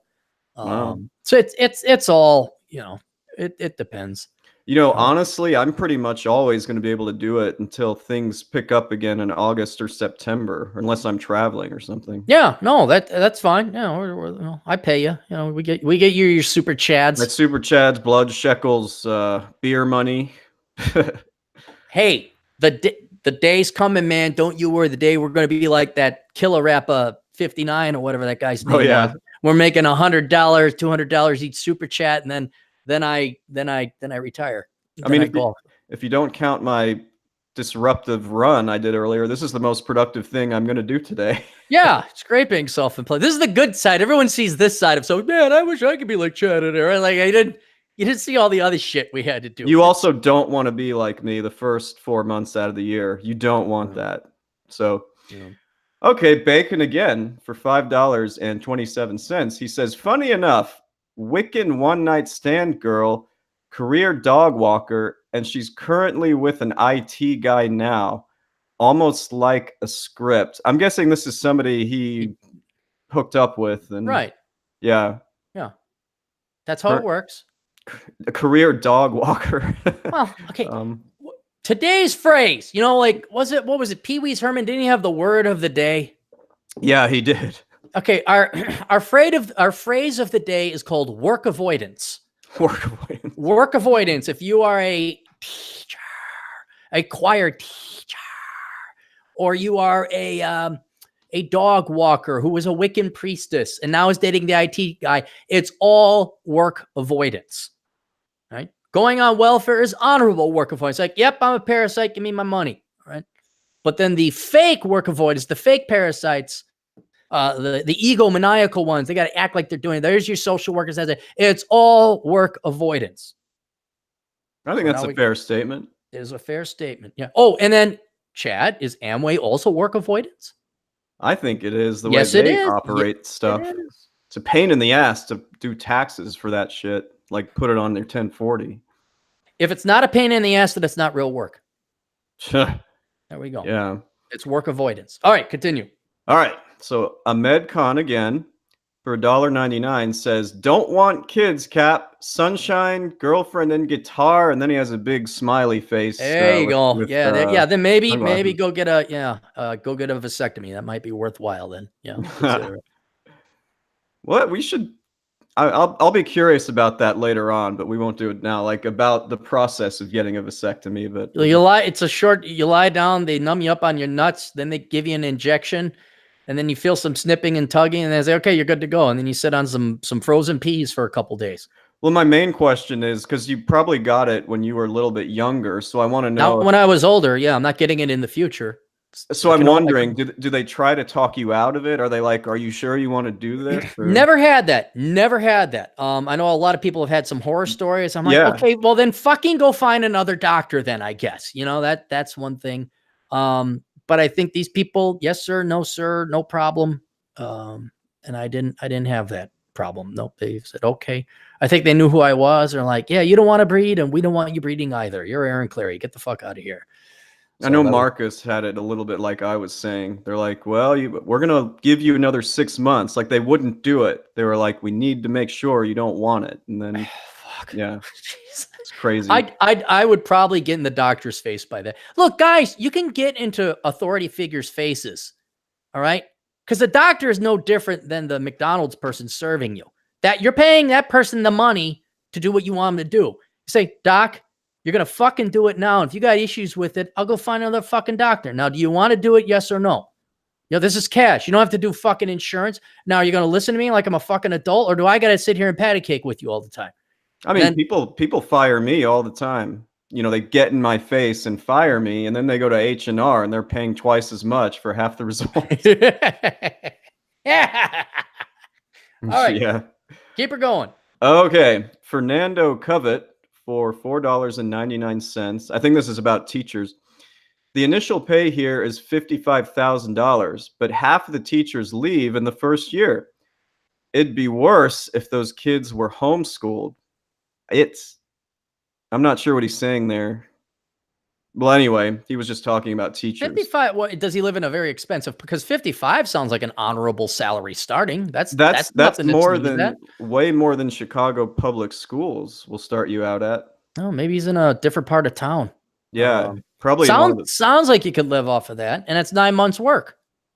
Let me see if he says anything in the chat. No, I don't see anything about that. Okay. 1 second. Nick Schulaner. Well, there's Nick. This would be, he's been there the whole time. This would be a good question for you. For $2, do most normies peak in high school or college? True. Normies. Very well. No, they peak in high school, and it continues through college. And then once the artificial environment is cut out from beneath them, then they fail miserably. So there's a lot of Al Bundys in there being like, a lot of Al Bundys, because school, whether it's high school or college, is an artificial environment. And a perfect example of this is women's volleyball or women's softball. Oh yeah. Where the fuck do you go with that? Like after that, what do you do with that? Like, you're 22, you graduate. What the fuck was that all about? You got me. Right, exactly. There's not men's sports. Maybe there's a professional league you can go play. Football, basketball, baseball. I can understand. So there's something after that. But you're the most popular person in this school. You're wearing the right color clothes. You got everything bought and paid for. You don't have a job. You don't work. It's like living in Melrose Place or Friends. Like, yeah, okay, I guess all the petty bullshit and the drama and the crap, I guess that is all you have left to fight about. But once the artificial supports are pulled out, and you don't get your government loan anymore, you don't get your student aid, and mommy and daddy aren't paying for it, that shit goes away fast. And whatever skills you developed in that artificial environment are completely worthless and unemployable otherwise. Well, what do you do? Oh, I threw the football really good in high school. Well, good for you. Can you program C#? What's that? How many jobs do you see out there in the job thing throws football real well? You see anything out there? Not unless we're talking about the NFL. I don't see any. Right. What about for the women? Bump set spike. Really good bump set spike skills. You ever play volleyball with serious people? I can't imagine there's a job. Maybe a gym teacher. I don't know. Do you know what bump set spike means? No. You've never? Okay, here. Volleyball's a fun game. You played volleyball, right? In high school, I think we did. Right. Yeah. Did you like it? It was pretty fun. Yeah. It's one of my favorite. It's a stupid, fun, happy game. It's wonderful. I love it. I'm actually pretty good at it too. So when you go to meetup groups or you go down to Lake Calhoun and there's like open games, you got to be real careful not to get into the bump set spike Nazi brigade. Okay. And everybody in the chat room, if you know what I'm talking about, just press 1, because to show Chad that this is a thing. This isn't just isn't me pulling out of my ass. But what the bump set spike is, like, if you want to go have fun, you play just regular volleyball, you dive, you hit, just get the ball over. If you get into a group that thinks they're serious and takes volleyball way too seriously, you can't just hit it over. You always have to. The ball's coming over the net. You have to bump it first, then you have to set. and set the guy up so he can spike. And if you don't do that, like you just come in and you're playing slop volleyball just to have fun, they get pissed. They will get like, no, you got to set it. You got to set it. It's like, I saw an open spot on the other side. We scored a point. What do you guys care? And so if you get into these bump set spike Nazis, it ruins volleyball because it's no longer fun. You just can't play volleyball.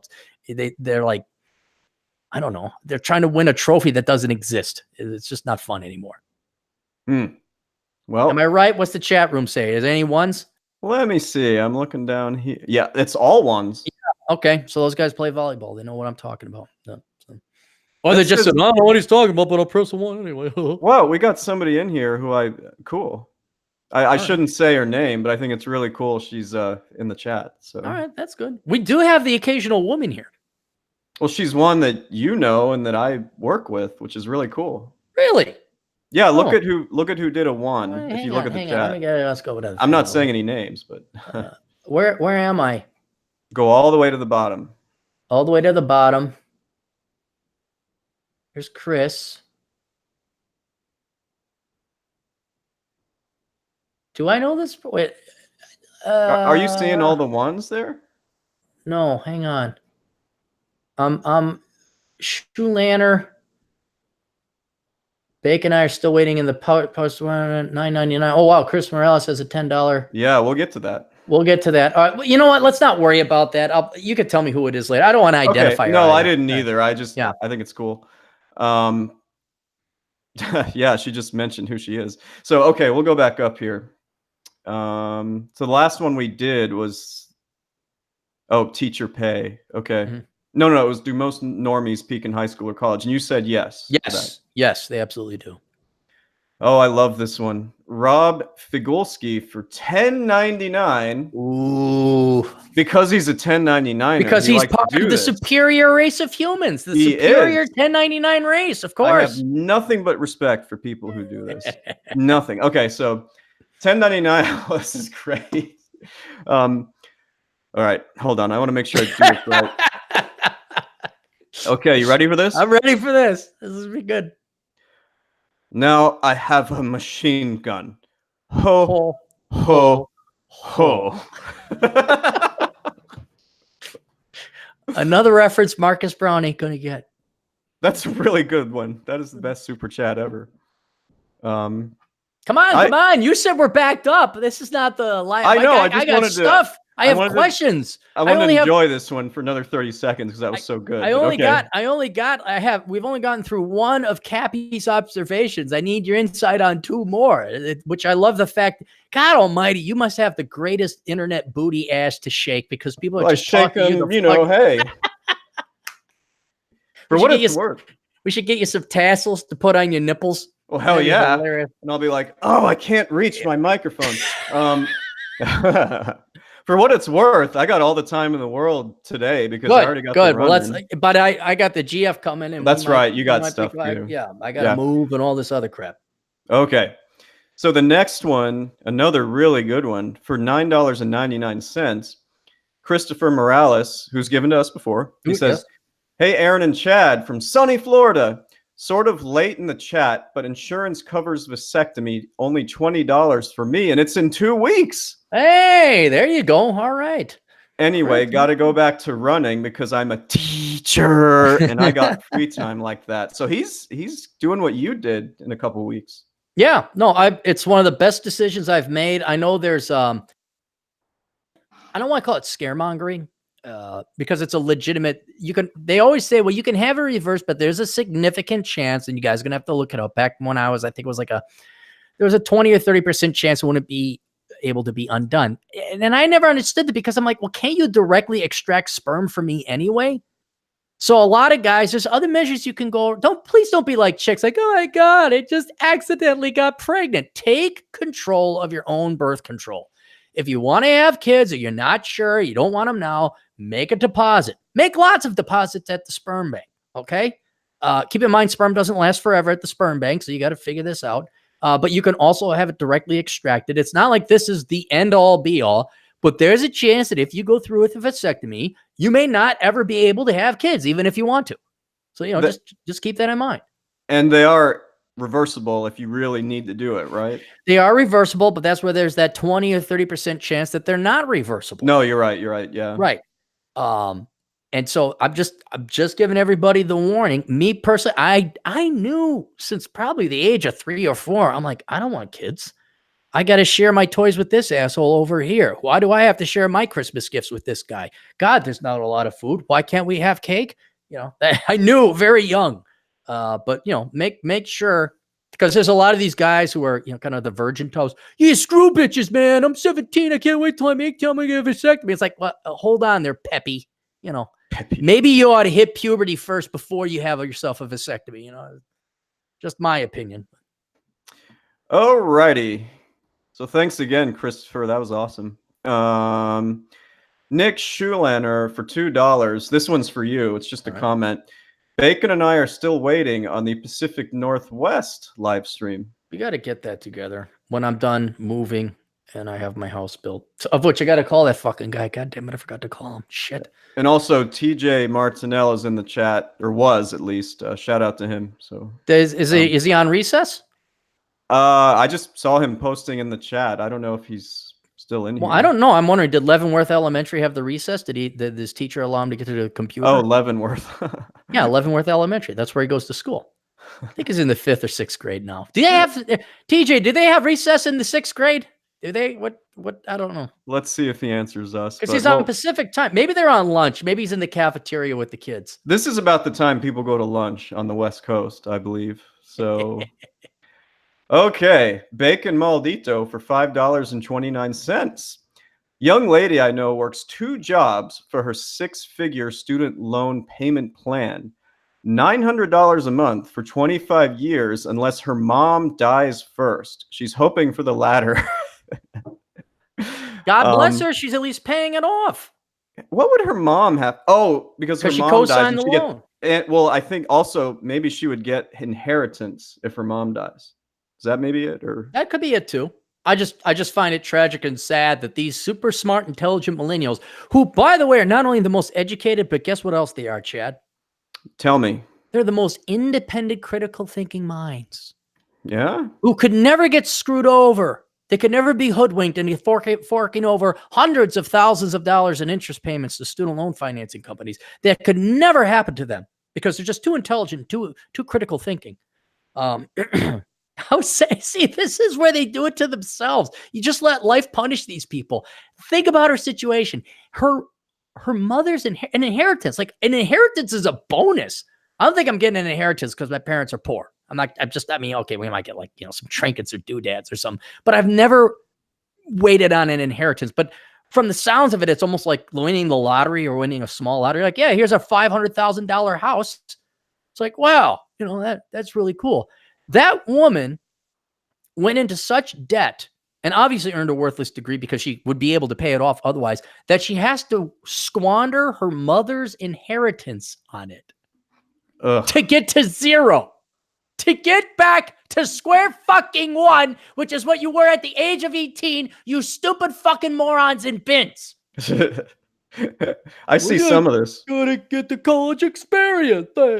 You know what I sometimes see? I sometimes see people in there, let's say between 40 and 50, who their parents have died, so they suddenly get this windfall of inheritance. You know, I see all the paperwork, and guess what they do? Pay off debts. They just stop working. They just, whatever job they had, they just quit because they got the inheritance. Is it enough to live amortized? It is. Oh, it is. Okay. All right. Good. So I don't mean to pivot here, but I was curious what you thought about that. Like, would you do something like that, or would you keep working? No, yeah, you would keep working, right? Dude, death is always. I remember poverty. I wish. What we should do is we should have like a night of Cappy, and we just go to the U of M campus and we wander around for 16 hours straight. Yeah. In sub-zero temperature, and we'd really need a week. We'd really need a week. I bet you I could go to the old police department, find my old patrol files. They got to be archived somewhere, and I'll just pick a week. And we wouldn't actually be patrolling, but it's like, okay, here's how long I stayed up. Here's how long I walked around. Here are the places I walked. Here were the temperatures. I guess we're waiting until January, bitches. And then we just go out and you get your 3 hours sleep and you eat a ham sandwich. Man, Then you'll see why I'll never stop working, because I'm never going back to that shit again. Ever. get your steps in with your Fitbit there. That's for Right. sure. Fucking God. Quick, do you guys still do that? Just curious with the Fitbit. Yeah, I got it right here. So you still have the competition about steps? It's not like, if I got time, I'll do it. Yeah, and I can brag. But right now, it helps like check my heart rate, which is super low. You have no heart. I have no heart. It checks my pump rate. It's like the Grinch cartoon. His heart was. No, but when I have free time, yeah, then I'll compete. But right now, no. I haven't even hit the gym in like a week. There's just too much shit going on. Yeah, moving sucks. Okay. So Ahmed Khan, thanks again, man, for $4.99 says, Chad, how much can a top 25% and an average CPA make? My cousin is thinking of becoming a CPA and going to the Foster School of Business. No, you should be going to the Carlson School of Management. School, obviously. But maybe he's not everybody can be accepted to that prestigious institution, Chad. I mean, it's a bit of a tough question to answer, because I don't know if he's talking about working for a corporation, going that route, or starting your own firm and going that route as a CPA. And he wants to know how much a top 25% and an average CPA make. I could look up CPA average. Yeah, I'm thinking he's probably referring to like getting a job as a CPA. Let me just check quickly if he says anything in the chat. Oh, he said both. Okay. So I'm going to answer the one about being an entrepreneur, like having your own CPA practice. You can easily make 6 figures. It's really hard work. It's a lot of time you got to devote to it when it's busy, but you can make 6 figures as just a solo entrepreneur CPA. You can probably make any more. You can make, if you hire people, if you get so much work, you have to hire people, you can easily exceed that and get to 150, even 200K. I don't want to go that route right now. Here's something interesting. According to payscale.com, which I don't know if I believe this or not, says the median average pay of a certified public accountant is $64,652. That seems low to me. Yeah, it seems low to me. And then on the high end, top 90 quintile is 105,000. That does seem a little bit low to me. See, that's low. Maybe they're factoring in CPAs who just start out as like staff accountants, and like when you have a CPA, you can progress higher. So I'm not sure how they're getting that. Let me take a look at this. I think they're referring to people who do it as a side business, maybe. Yeah. No, I don't. I want to say it's more than that. All right. What else? All right. Let me see what else. So yeah, Ahmed, the average is higher than that. So, Krillin 876 for $5 says 40-year-old career girl is picky because she is more attractive than a 40-year-old mom who got married at 25 that has a rich husband. Career gal does lower standards till 50. Were you? Yeah, I can. No. He's got a point, because in there he's 100% right, at least in their world, in their mind. Because for picking on these women all we want for being careerists and professionals, they are careerists and professionals. And by the time you're in your 40s, if you have stuck with it, you are probably an accomplished professional. You probably are a good CPA or diversity assistant reserve break glass in case of emergency assistant reserve deputy assistant diversity director. They probably do make some money. And so why would they go out with Schlubby Joe, who's just a plumber making his $60,000 a year, who's got his regular house? I think, especially with the type of careers successful corporate women have and the lifestyle they lead, they're in the Sex and the City world. Do any of those women look like they've even dipped a toe into the blue collar world of men? No, and they also don't look like they've dipped a toe into the gym half the time. Well, right, but that's their world. They're downtown, they're corporate, they live in a city. they're not going to, I could see where they would dismiss 2/3 of the male population. Right. Because like, oh, well, he's not a corporate bank. And oh my God, guys, status, especially now with these millennial girls, status is becoming so much more important now than even money, I'd say. Like, Tina can't come to the Christmas party and say, here's my boyfriend, Bob. And he's he's just a manager at Walmart. He's just a regular American Joe. They cannot, again, why? What's most important, Joe or their ego? It's got to be their ego if we're talking about career people. Yeah. I mean, you might be able to pull it off where, oh, Chad's a CPA, but you know what the problem with you is going to be? Let's say there's and you've dated some of these high-flying corporate types. Why do you think they're not going to bring you to the party? That's a tough one. I can't imagine why anybody wouldn't want me at a party, but serious answer, I guess, because I'm my own boss or I don't have a fancy title. Like, no, what do you think? You're a CPA. That's sexy. At least for these corporate, 40-something women. Like, let's say you're 50 years old. You're making $200,000 a year. Okay. Okay. This is Chad 15, 12 years from now, whatever. And now you met a 42-year-old on Plenty of Poontang or whatever the hell the website's called. And she wants to she's got her corporate Christmas party coming up. All right. And you guys been dating a little bit. Why is she not going to bring you to that party, Chad? Does it have to do with my physical appearance? Yes, it does. Oh, this is going to hurt. I know, but that's reality. Is it because I'm not 6 feet tall? Because you and I are not El Grande. We are not our good friend over in Lake Tahoe. We are not 6 feet tall. What if the girl's really short? Really short. Maybe. Yeah, then that might work. But the status thing, not only in terms of your career and everything, but also like physical. I think those gals are used to getting whatever they want in the corporate world and the education world. Things have gone very well for them. They're expecting men to be just as easy when they have completely misread the market of men.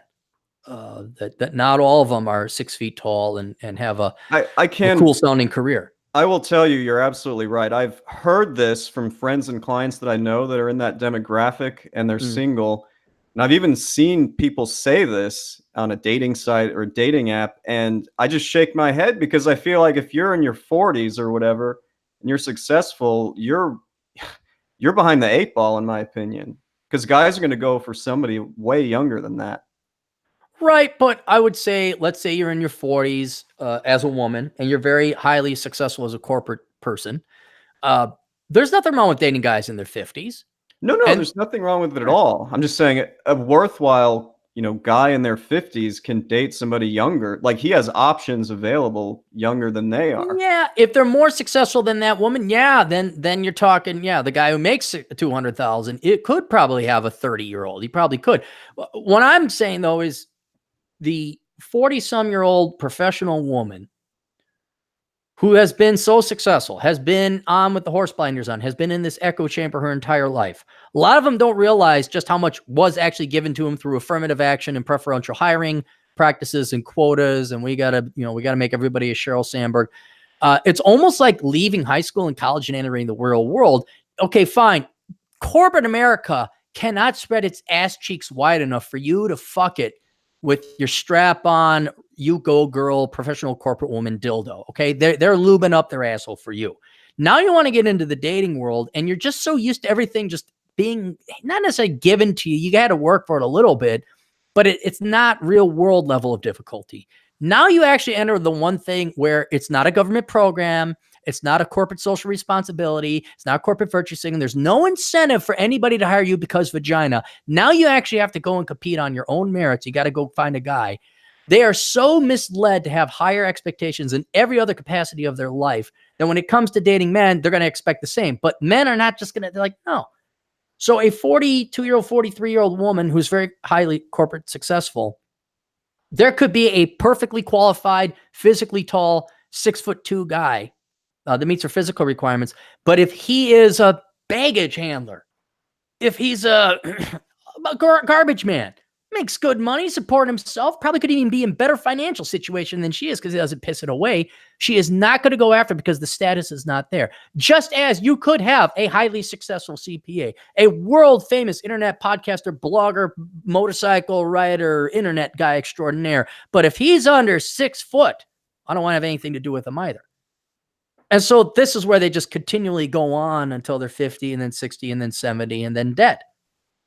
Well, we'll have Generation Spinster. Because they do focus on that status that much. That's just sad. Right. But where are we along in the movie of Die Hard? What stage of the movie are we in now? Hans Gruber falling off the... He's falling from... And he's got that gun in his head and he's like... He's yeah, he's... Oh. But that's the stage we're at now. Nothing... It has been... The die has been cast. We cannot stop this. All we can do is watch Hans Gruber fall. With that music playing. Alrighty, let me check. Do we have anything else? For Ahmed Khan for $1.99. Chad and Crappy, thoughts on Rhodesia? Rhodesia? Did something happen? Now it's Zimbabwe. Yeah, I mean their currency got inflated out, so that's a joke now. But that happened a few years ago. Did something specific happen? No, I think he just wants to. I mean, what do you expect happens when you say, hey, you know, all those productive people who make our food? Yeah, let's hand it to these people who have no experience in farming because racism, and that'll solve all of our problems. And their economy collapsed. I don't know what else there is to say about it. I mean, same thing's going to happen in South Africa. I always love how communists go after the farms. Like, don't you think you'd maybe to test to see if your communist ideology works, to see if your economic plan works, is maybe you take over something that isn't critical to like survive. Like, hey, Bob, why don't we take over the cotton candy industry? You know, let's try that first. We don't really need cotton candy, do we? So if it fails, if everything's all right, we still get... No, what are they good? Gas? No. Electricity? No, not critical enough. What's the most critical thing we can go for? Let's go for the fucking food supply. There you go, Bob. I wish communists would be a little bit smarter about it. Like maybe you should... What do we need? And you know what? You know what society really doesn't need? What's that, Phil? Toothpicks. Let's nationalize the toothpick industry first, see where that gets us before we go after the financial system. Just a thought. Let me see. Anything else? I think we're caught up on the super chats. Good. Let's get through this one. Okay. It's going to be hard and painful. All right. Just so everybody knows, we have no expertise, me or Chad, in this. None whatsoever. And so this is why I wanted to enlist the help of Terrence Pop and Rich Cooper. And also wanted to get Russell at RDK Legal in on this, but I think he's too busy, so he won't be able to join us. But I am going to refer this to other people but the client wanted me to answer it. So I'm going to read through this and we'll get through it and flounder about. Hi, Captain. I would appreciate if you keep me anonymous in your video response. I'm a divorced father of 2 children. My son is 13. My daughter is 8. Throughout my divorce and shortly thereafter, I had weekly visits with my children, usually 1 day per week for about 4 hours. My ex-wife knew I was planning on filing for joint custody of our children, which would end her receiving child support, and started making all types of ridiculous allegations of abuse against me involving my children. When she started making allegations of abuse against me, this fat fucking family court judge suspended my parenting time with my children. All of her allegations were investigated by Child Protective Services and were found to be unsubstantiated. They even interviewed my children. My children basically called their mom a liar. I had to file a motion with the court in order to attempt to resume my parenting time with my children. The white knight cuck judge assigned to my case told me I have to complete a psychological evaluation in order to get my parenting time with my children back. This right here is just another reason I don't want to breed. Like, if there's even a chance of this shit happening in my life, this already sounds way too hellish right now. I have to step away for just a second. I'll be right back. I'll be right back. All right. I'll read through the rest of this. Yeah, we'll get through it. Go ahead and read through it. I'll be right back. Okay. This process took me months to complete and cost over $2,000 out of my own pocket, all while not being able to see or communicate with my children. I have since completed the evaluation. Now I am seeking a lawyer to get in the courtroom with me and file the paperwork I need to get back visitation with my children. This has been very difficult. Most of the lawyers I have contacted are worthless pieces of shit. They can't even return a simple phone call. A couple of them have accepted payment from me to file paperwork I requested, never did the work I paid them for, and just ghosted on me. Well, there's got to be the Bar Association. Don't you report them to the Bar Association? I filed complaints against them with the Bar Association for doing this. It has now been over 2 years since I have seen or got to talk to my children. I think about them every day and love them very much. I don't want them growing up without their biological father in their lives. Their mother, my ex-wife, is truly an evil, nasty woman, only concerned with receiving her weekly child support check. She outsources my children to daycare or a babysitter any type of opportunity she gets. Cappy, you have another video on your channel titled, Let Your Wife Have Custody, with a gentleman in a similar situation as mine. I thought your advice was great for this particular man's situation. However, I think in my situation is slightly different because my children grew up with me until they were the age of 7 when their mother and I got divorced. I had a strong relationship with my children, especially my son. I don't want them thinking that I abandoned them or don't love them, and I certainly don't want to be subjected to whatever bullshit lies their mother is telling them about me. Well, they're going to be subjected regardless. I feel a strong need for there to be for my children. You have mentioned a website before for fathers in my situation titled dadlovesyou.com or something along those lines. If you give me more information on if such a website exists in your video response, I would greatly appreciate it. I would like to hear your thoughts and opinions on how you would proceed in this situation if you were me, Cappy. Also, how can I go about finding a good red pill-minded lawyer if such a lawyer exists to help me with my legal aspects of my situation? I live in northern Kentucky in the city of Newport, Kentucky. It's on the border line of Cincinnati, Ohio. Oh, yeah, I think I've driven through it. I could see it when I was hanging out with Glorious Carl. Yeah, it's pretty much a leftist shithole. If you have any follow-up questions and need any other additional information, please email me back and let me know. I really appreciate your content and look forward to hearing from you, Cappy. Thank you very much. All right. So where's the first question? Okay, this website, dadlovesyou.com. If I know it, I don't know if any website like that exists. My idea for that site was for men in your situation where either because of the mother or the cohorts or both or a lack of money, you actually do love your children, and for whatever reason, you're just not going to see them. It could be right, it could be wrong, but for whatever point and purpose, you love your children, you just can't see them. And in that situation, which I think there are thousands of men in that situation, you would have this website where you'd have an account and you'd leave a message for your child or your children, and you leave them letters for them to read through. And if it kind of be like a blog, you could just leave them letters and notes saying Dad loves you, and you'd write something. And then when they were older, when they were 18, you could give them a username and a password. It would log them in, and they'd have access to that account, and they could read what you posted for them. And then there'd be this history showing that, yeah, your dad did love you, but for reasons that were outside of his control, he couldn't see you. And you could cite and highlight and take screenshots that show the court orders or whatever legal shenanigans you ran into. Because I think in a lot of instances, the courts are against you. The wives get better lawyers, whatever reason. The situation comes up where you love your children, you're not a bad dad, but you just, you lost this one, you know, you're not going to be able to see your children. And yes, your wife is going to lie, ex-wife is going to lie to the kids. Your dad was a deadbeat, blah, blah, blah, blah, blah. And instead of you wasting money, and this is the presumption, is that no matter how much money or your time you'd spend, you would never get to see your children anyway. So instead of you wasting all that time and money, simply impoverishing yourself for no gain, why even fight it? Like, okay, you know what? Take the kids. Because the idea is fighting for the long run.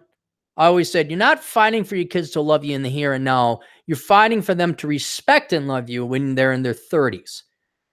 And what happens a lot of times is they'll follow mom's advice, and mom's advice is at best one-sided, at worst outright lies and wrong. And then they'll follow that advice and their life won't go the way it is. And then but how do you prove to them like, oh, I told you so? Well, this is kind of a proof that I told you so. There'd be a timestamp and everything. So that's what that website idea I have is, but I don't know if it exists. And frankly, I don't have the programming nor the inclination to do it, but whoever else does, by all means, please do it. Hey, I'm sorry. I pretty much missed that whole thing. That's all right. I'm going to field it myself. He didn't, not to sound like a complete dick, but he didn't pay you for your response. He just wanted my response on it. That's fair. Yeah. So I'm like, okay. Yeah. He would like to hear my thoughts and opinions on how would you proceed with this situation if you were me, Cappy. I would first get a really good lawyer. That's why I spend my time on. If this has been 2 years in the making and now the kid is 9, I would contact RDK Legal, contact him. He might have a lead or referral for a good divorce lawyer in Kentucky. I know lawyers. I've worked with lawyers. Lawyers are absolute worthless pieces of shit. You have to find the right one. And so that's what I would do. I would find some men's support group in Kentucky, divorced men's support group, a single father support group in Kentucky, and find out, is there a lawyer? Because you have to be licensed in that state. Is there somebody they recommend? So that's another thing I would do. But that's what I put my effort and time into. And what I would do is I would pay the lawyer to find out and assess my current situation. Is it possible? Is it worthwhile for me to continue trying to get custody of my children? And that's all you want to find out.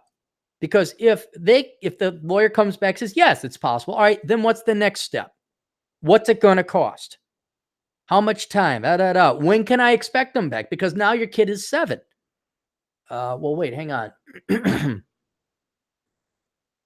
Okay, your son is 13. In 5 years, he's going to be out on his own. So and if it takes 5 years for this lawsuit to go through, then it's pointless to have the lawsuit, which again goes back to my original idea. Well, just wait it out. Okay, fine, lady, you have possession of the kids. I'll get them when they're 18. But if your lawyer says this can be done for under 10 grand and under a year, guarantee or your money back, you say, okay, let's go with that. But if he says, oh, no, you're screwed and you're fucked because of X, Y, and Z, and it's not your fault, blah, blah, blah, you're still screwed. And then that's another thing where maybe even you might want to go and try and set up a website like that. You could say, look, I did love you kids. I did want to do this. Your mom's and you could say, your mom's a liar here, here, and here, and prove it to him.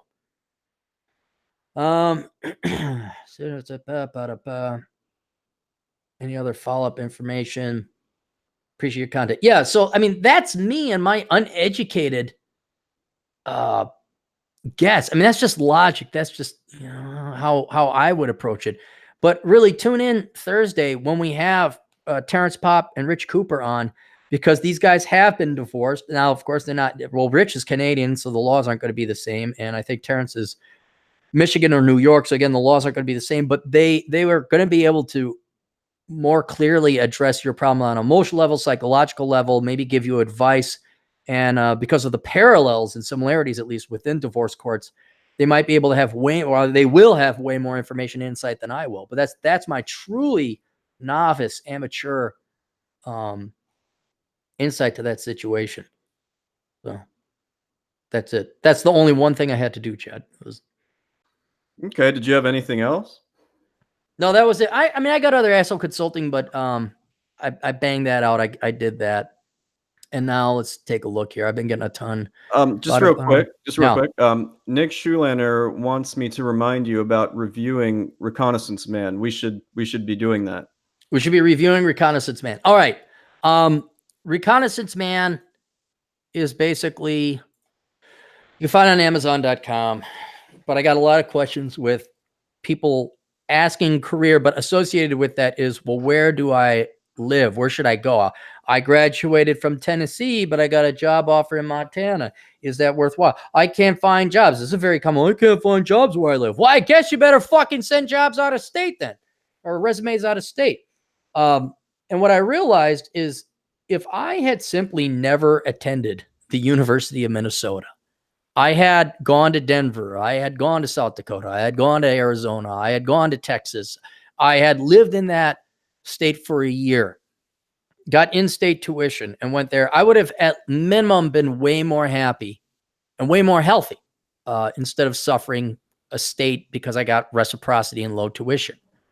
And what I found through the course of my life is that where you live determines so much else. And I would say the number one determinant of your happiness and success in life is where you live, because it controls who you meet, what opportunities are available, what investment opportunities aren't available, your hobbies. You know, everyone keeps saying, well, Colorado's a leftist shithole. Yeah, but it's an awesome leftist shithole with a ton of hiking and everything possibly imagined, a moderate climate. And the United States is a very big place, and not everybody is Aaron Cleary. So what I did, because I took all my knowledge I learned from traveling and hiking and adventuring across the United States, as well as all the economics I knew, I put together a book called Reconnaissance Man that goes through how you could personally reconnoiter the United States, travel, adventure, and find out where do you belong. And if you do that starting in high school and even college, before that, before you go to college, you take the time to travel, figure out where you want to go, where you want to be, what's going on. I even talked to you about how you could take classes online while you're adventuring for a summer. So you're not wasting too much time. You're also getting your studies in. You could go and check out pretty much most of the United States over the course of 2 to 3 years if you do summers and falls correctly. The logistics is all there. And then if at the age of 20, you finally figure out where you want to be and where you want to go, and then you go to college, and then you invest your time, and then you save decades of time. Like, Chad, how much money would your parents save if they had just moved to Santa Fe before they even had you?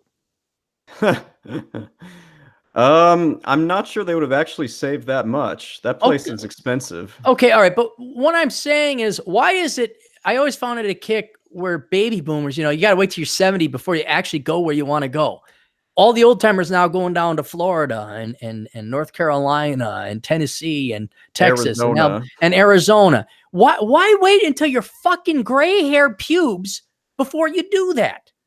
Figure that shit out now so you don't waste the best years of your life in some godforsaken upper Midwest. Hey, Chad, how was winter this past time? Fucking sucked. Terrible. Minus 28, right? I one quick thing. This is about what you're talking about.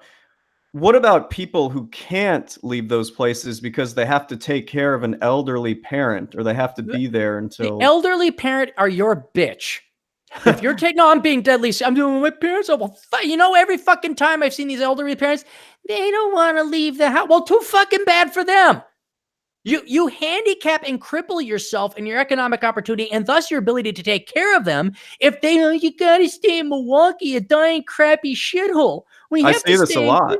Yeah, well, my parents. Well, one, I'm never supporting my parents for shit. But if my parents ever said, well, we need you to take care of us, I say, well, I guess your asses better be coming down to Vegas or South Dakota.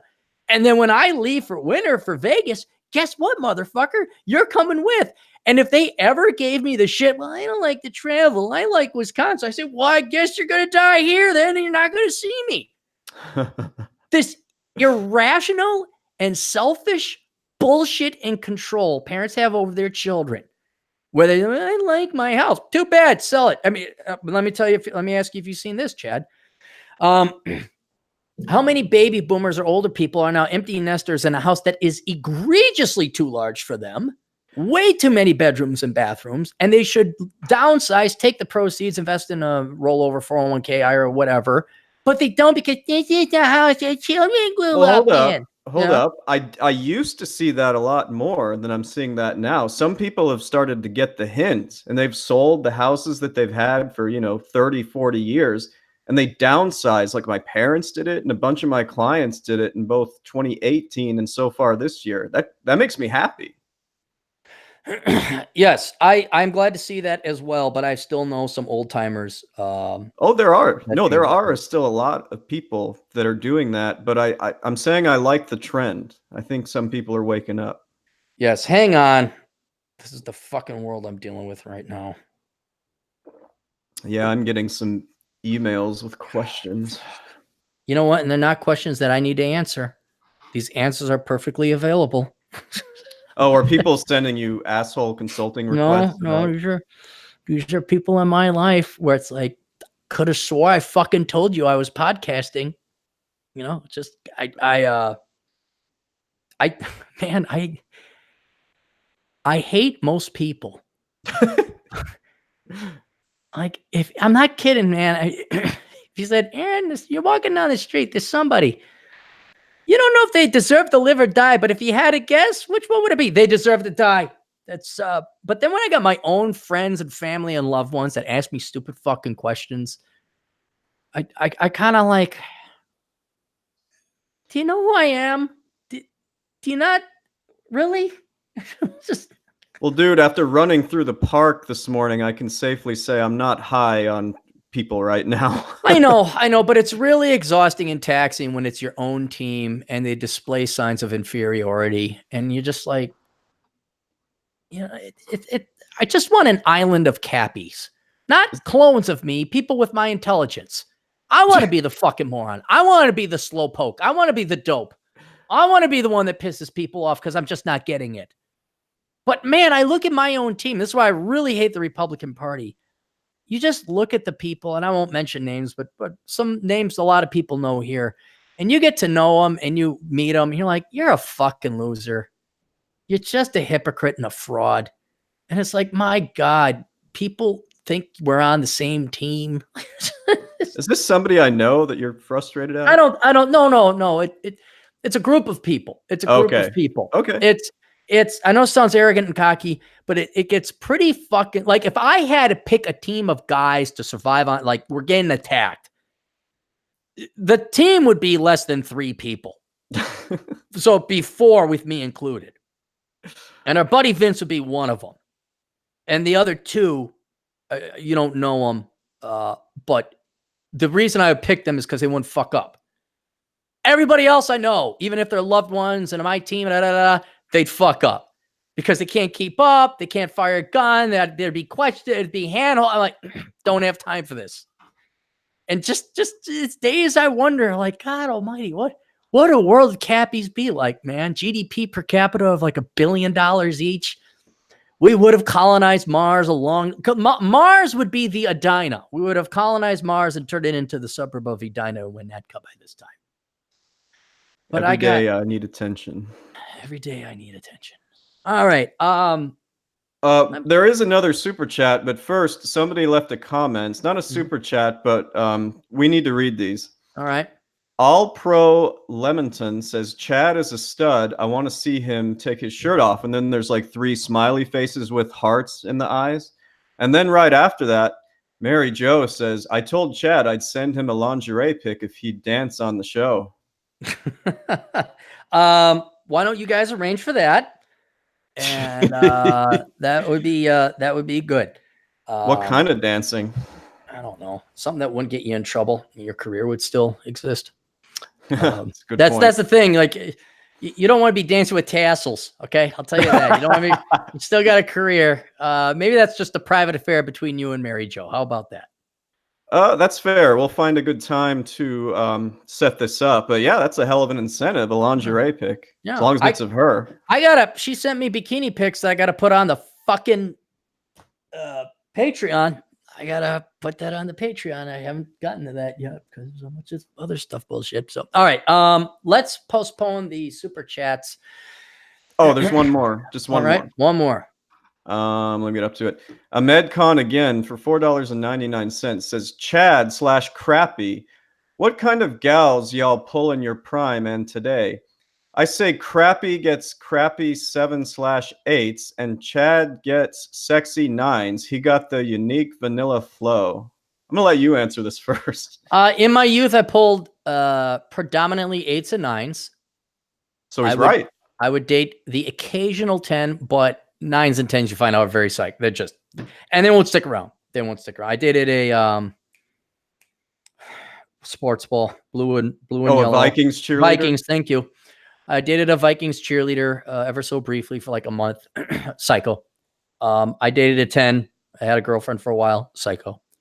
You just avoid 9s and 10s. You just avoid 9s and 10s. Then now I haven't been pulling because I don't pull. My girlfriend is like a 7. If she dresses up 7.5, if she's in dumpy stuff, she's a 6. I won't lie. And you usually should date a point or so below yourself. I don't think your girlfriend's ever. Yeah, but you date her for 13 years, and every woman starts just like, oh, it's you again. Watch her walk through that door right now. No, but that's how everybody knows that. It's just like, oh yeah, okay, you again. I'm sure I'm in my prime. She thought I was an 8 or a 9, and now, yeah, I'm a 7. That's just how it goes. Don't anybody lie to themselves. If I had to pull it, I would say I could probably go back to pulling 8s and 9s if I wanted to. Now that I'm, more established in career, I'm in better physical shape because I have food. And I just, there's always that temptation as an older guy, like once you're in your 30s and your 40s, like you just know so much. It's like going back to interview with HR. You would just love to do it fuck with their minds. So then when you go and you date girls in their 20s and 30s, you'd be just like, yeah, we're not doing that. Let's try that again. Okay. Because once they start playing their games, like, I'm going to drop you off. We're going to try this again when I pick you up. See if you can get it right this time. Pick it up. I'm like, no, that wasn't good enough again. Let's try it again. Drop her off, pick her up again. Like it'd be playing it on easy mode. It just would. But yeah, that's what I got back in my youth. And I probably could still get it. I could probably still get it for my age, especially. I dated somebody who I consider to be a 9. This is when I was younger, early 30s. And I thought it was awesome. Like, it was only for 6 months, but the thing was, she was older than me and still a 9, like very, very attractive. But the issue was she was getting to that age where, if you want to have a kid, you got to shit or get off the pot. And she was telling me this, and I was like 30 at the time. And I said, well, it sounds like you really want this. So we got to part to give you a chance. Mm-hmm. And it kind of sucked because I really did think she was awesome, but she was older. No, it's the right thing to do. I mean, did she end up having kids? Do you know or no? That was what kind of sucks. She ended up not having kids and moved out west to be a realtor. And she still looks, it's been 6 years. She still looks freaking amazing. Oh, there you go. But she made it seem like, I guess she just never got a chance to have him. Yeah, there was a real nice gal I dated. And at minimum, she wanted 4 kids, minimum. Minimum. Mormon? Catholic? No, she had great parents. Just, I mean, if I had parents like that, I'd want to have kids because they were just the greatest. Oh God, they were amazing. They treated me like a king. I was just like, what the fuck is this? What? Oh, you guys actually meet for Christmas? Holy shit. What? I mean, and she was nice and wonderful and sweet, but she said, I want to have 4 kids at minimum, which I mean, there's no negotiating, like that was the minimum. She wanted more, preferably. And I'm like, dude, and I tried to negotiate with like, a dog is like a kid. What about if we got 2 dogs? No, we can't have 2. Well, okay, 4 dogs. 4 dogs are like it. No, I don't want it. I want cats. All right. Well, we'll get 2 cats, and inevitably I'll adapt to their allergens. But then we'll get 2 dogs, and she wanted nothing to do with it. So yeah, that one unfortunately had to go away.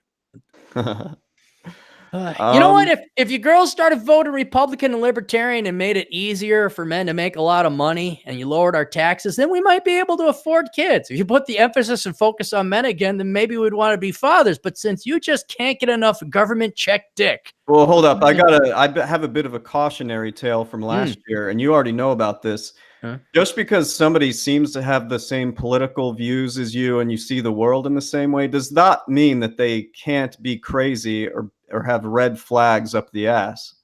Oh, yeah. No, you could see that. A lot of the rich Republican girls go to the private Christian colleges here.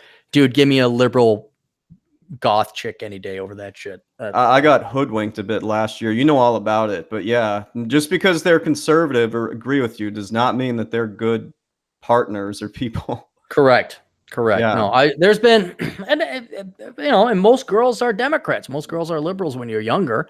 And I dated many nice liberal Democrat girls. They were conservatives underneath. They're traditionalists. But they're just, I'm for the little person because I are so smart. My professors just put in my head what to think. They wrote it down. You will be for the little people. And but never mind. That's a different story. All right. The next super chat.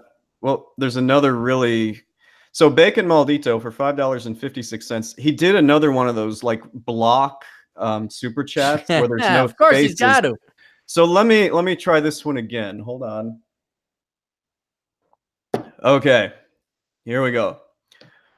Career woman with doctorate in English and environmental vegans, working nonprofit and teaching the children, want to pen trinket shop and have kids at 34 after the guys. Ha.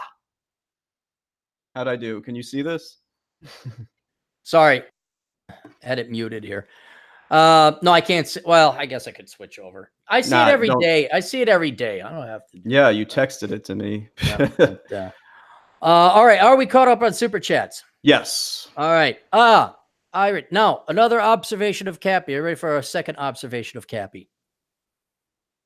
I'm ready. Okay. Where is Mary Jo? She's in Texas, right? Well, right. Yeah, but where is she?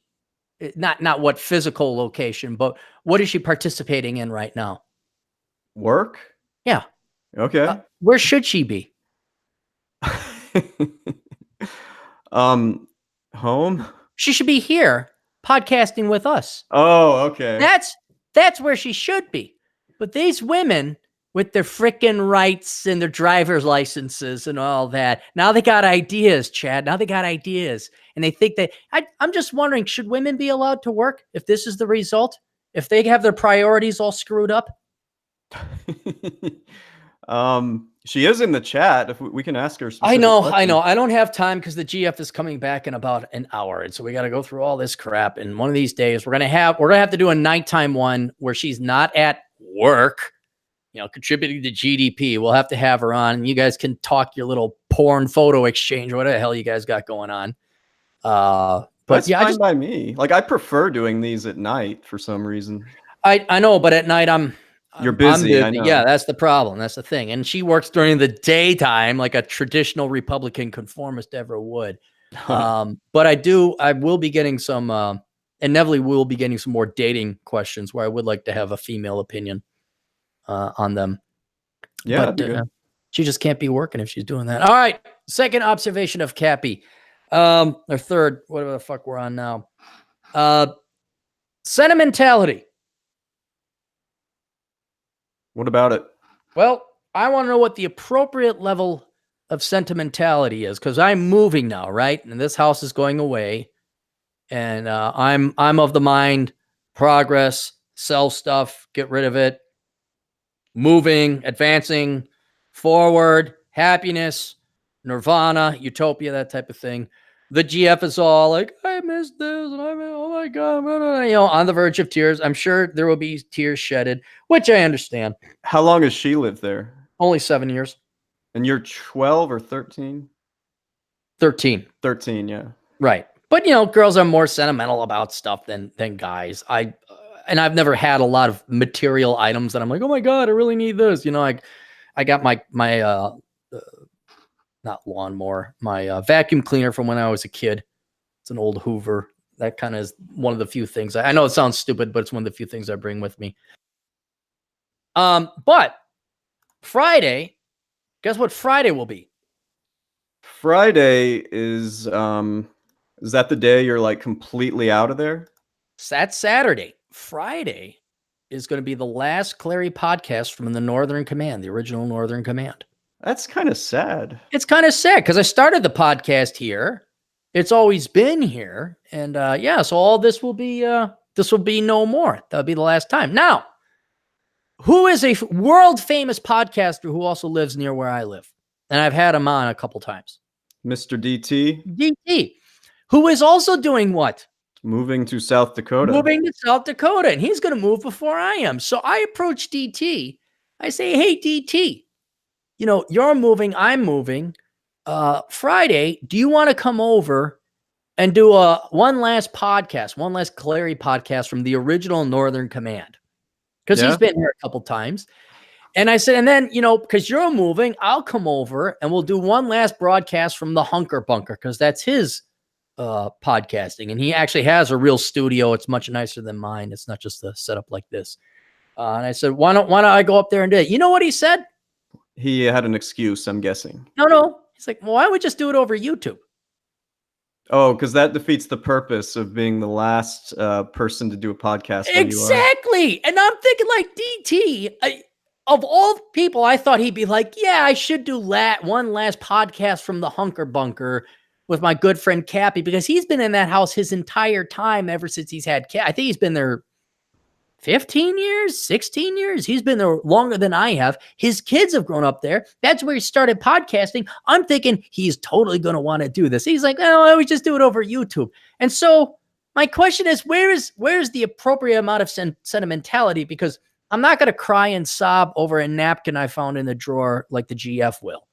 That reminded her of a time we grabbed extra napkins at Taco Bell in 2013. I'm not going to cry about that. Nor am I this cold, calculating bastard like DT apparently is, who's just like, fuck it, we'll do over you. Am I anchored correctly here? Is this the correct, appropriate level of sentimentality? I should want to do one last podcast with DT? That works for me. And I don't know why I feel this way. I have a twinge of feeling sad and nostalgic that you're leaving this. One, because I've been there before. Mm-hmm. And two, because when I discovered you years ago, it was all those videos that were done.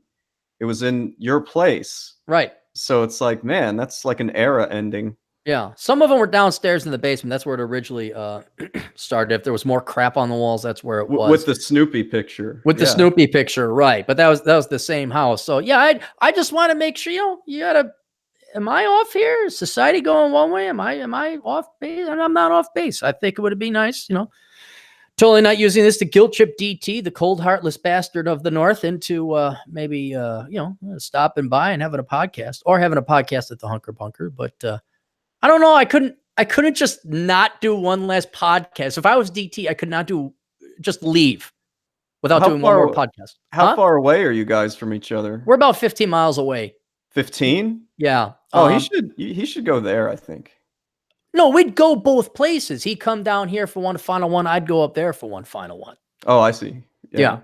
So, and I think he'd have to come down here first because we're leaving relatively soon, and then I'd go back up there. But apparently not. Apparently he hates Minnesota so much he can't wait to get out. He ain't going to do one last podcast from his Hunker Bunker.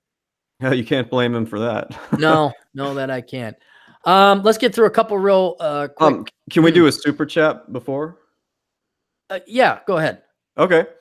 Ahmed Khan for $9.99. Holy cow. He's being very generous. Very generous. Thank you, Thank you, Ahmed. He says, how to deal with people thinking you're dumb for going to a low-ranked school to study what you want? When I tell my mates I'm transferring to the lower-ranked uni for computer science, they look at me like I'm dumb. So I guess he's saying how to deal with people who are like piling on you for going to a school that's not highly ranked. Do you know how I deal with stupid people? Do tell. I ignore them. Ignore them? What do you care? What does he care what these people think? Who gives a shit? He said in the chat, like I'm looking at this below, he said that some of it's family, and it makes him sad because it's his family. It's not just friends, it's his family. They're kind of... This is not to besmirch Ahmed, but this is a problem that many immigrants, particularly of all Asian except for Russia. I mean, this is East Asian, Japan, all the way to Middle Eastern Asian, Far East side, and including the Indian subcontinent.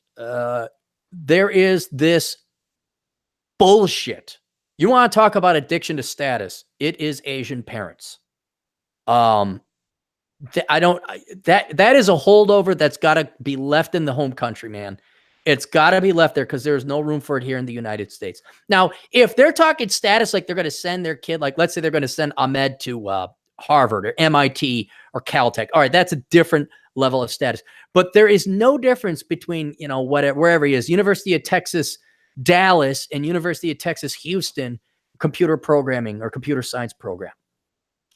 There is no status. Tell me sorry to interrupt. Tell me if this is a fair statement, like along with what you're talking about now. As long as you become whatever it is would make your parents proud, whether it's a doctor, lawyer, even hell, a licensed CPA, engineer, do Asian parents actually give a shit where you went as long as you achieved that professional status. I honestly don't know. I'm speculating, but based on what I've seen with the many clients I have, they will at the time, because again, actions.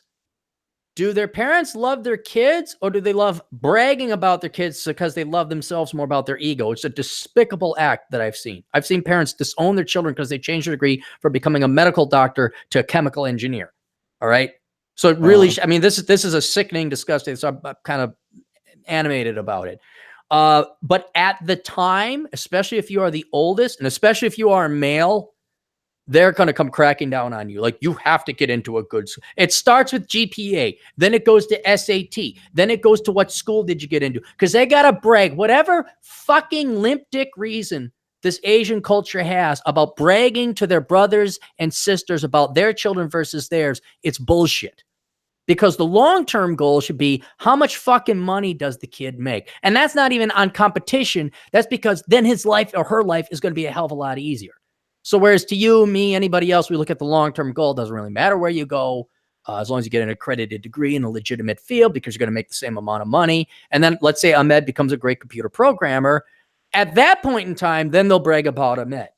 But in the here and now, if Ahmed drops out of, UW, Wisconsin, Snootsville, and goes to UW, Wisconsin, Dolesville, oh, shame. And and then I don't know what happens behind the scenes in Asian parents where Ahmed's uncle teases Ahmed's dad. Oh, I see Ahmed went to UW, Wisconsin, Dolesville. Oh, well, my son, Abdul, went to University of Maryland, Snootsville, and he's got a 1300 essay. Whatever the fuck this dick competition is, I don't know. But it ultimately does not matter to the kid, because the kid's the one that's going to end up either making it or not. So I'm sure he's getting familial pressure because he dropped out of the more prestigious yet still state school that isn't MIT, so it ultimately doesn't matter, to go to a much more affordable, probably more convenient, and just as good of an education school that reflects poorly upon the family shame or honor or whatever bullshit. Meanwhile, Ahmed's still going to have the exact same success, probably have a couple extra grand in his pocket if he goes that route. You saw that. Yeah. Well, this is old news now, but you saw that there were these celebrities that were giving like 5- and 6-figure bribes to get their kids into college. You know right. about that? What are you giving a 6-figure bribe? See, and there's the status. You're giving a college a 6-figure bribe? It makes no sense. Wasn't there a 7? Like, there was multiple millions of dollars. There were people that were just doing this under the table, and I'm thinking, why don't you just donate it so they can build something? Give the kid the fucking money. Kid can retire. Or that too. But that's the thing, is they gotta. I mean, and it affects American white people too. I think they're all predominantly white people in that. Yeah, they were. That scam. Yeah, but at that level, I got a break because my daughter got into ASU. I mean, fucking crazy. It shows you how connected they are from the economics of it. And unfortunately, well, now elite, the children of famous actors and actresses, they're in for a world. That's a different world. And those kids are never going to stand a shot because they're in la la land. But if you're an immigrant family where your family is kind of the American dream, they're not multimillionaire, or maybe they are, but they earned it through doctors or being engineers. And now your dad wants it. They're not in that realm of multi-million dollars in fame, and we got to keep our name relevant in the newspapers and the media. But they do, in their own little weird circle of hell, got to use their kids as gladiators, apparently, to battle their other nephews and nieces. I don't understand it. It's crazy. Yeah. I mean, did your parents ever put pressure on you like that? Fuck no, they put pressure on us, and once they realized we were gonna fight and be shit in school, and plus my parents got divorced when I was 7. Oh, okay. So I mean, that's the 2nd grade for me. My sister, I don't even think, was in school at that time. And by that time, it was just, there was no school. Ended up becoming like a place to send the kids so we can all work. That's what. And then it's like, did you not get in a fight? Good. Did you not punch the teacher? Fine. That's kind of what it was. So it's like, if you don't go to the Carlson School of Management, I'm going to disown you. No, there was none of that. There was none of that. There wasn't even the privilege or the time to even think those lofty thoughts. They kept saying, "Oh, you got to go to college. You got to go to college. You got to go to college." For a while, there's no guidance there. But yeah, they said you got to go to college. And they all said the same line. All parents tell their kids, "You're smart. You can do anything." It just so happens that they were telling the truth in my case. But for the rest of you fucking plebes and morons, that is not the case. No, I'm kidding. So 85% of you. No. Everybody listening to this show right here, right now, is smart. However, you should. I'm not joking about that, but I'm talking about the rest of the fuckers out there watching The View or some other shit like that. So he should just worry about his own path and what he wants to do, and just ignore all these people, right? Correct. Because he knows what it is. I'm not worried about him. All right. Do we have that? That's all for the super chats right now. Right now, yeah. All right. Yeah. Hang on. Let me take a look at something here. Everybody go take a minute break or two. Chad, go ahead, take a break. All right. I'm getting some texts.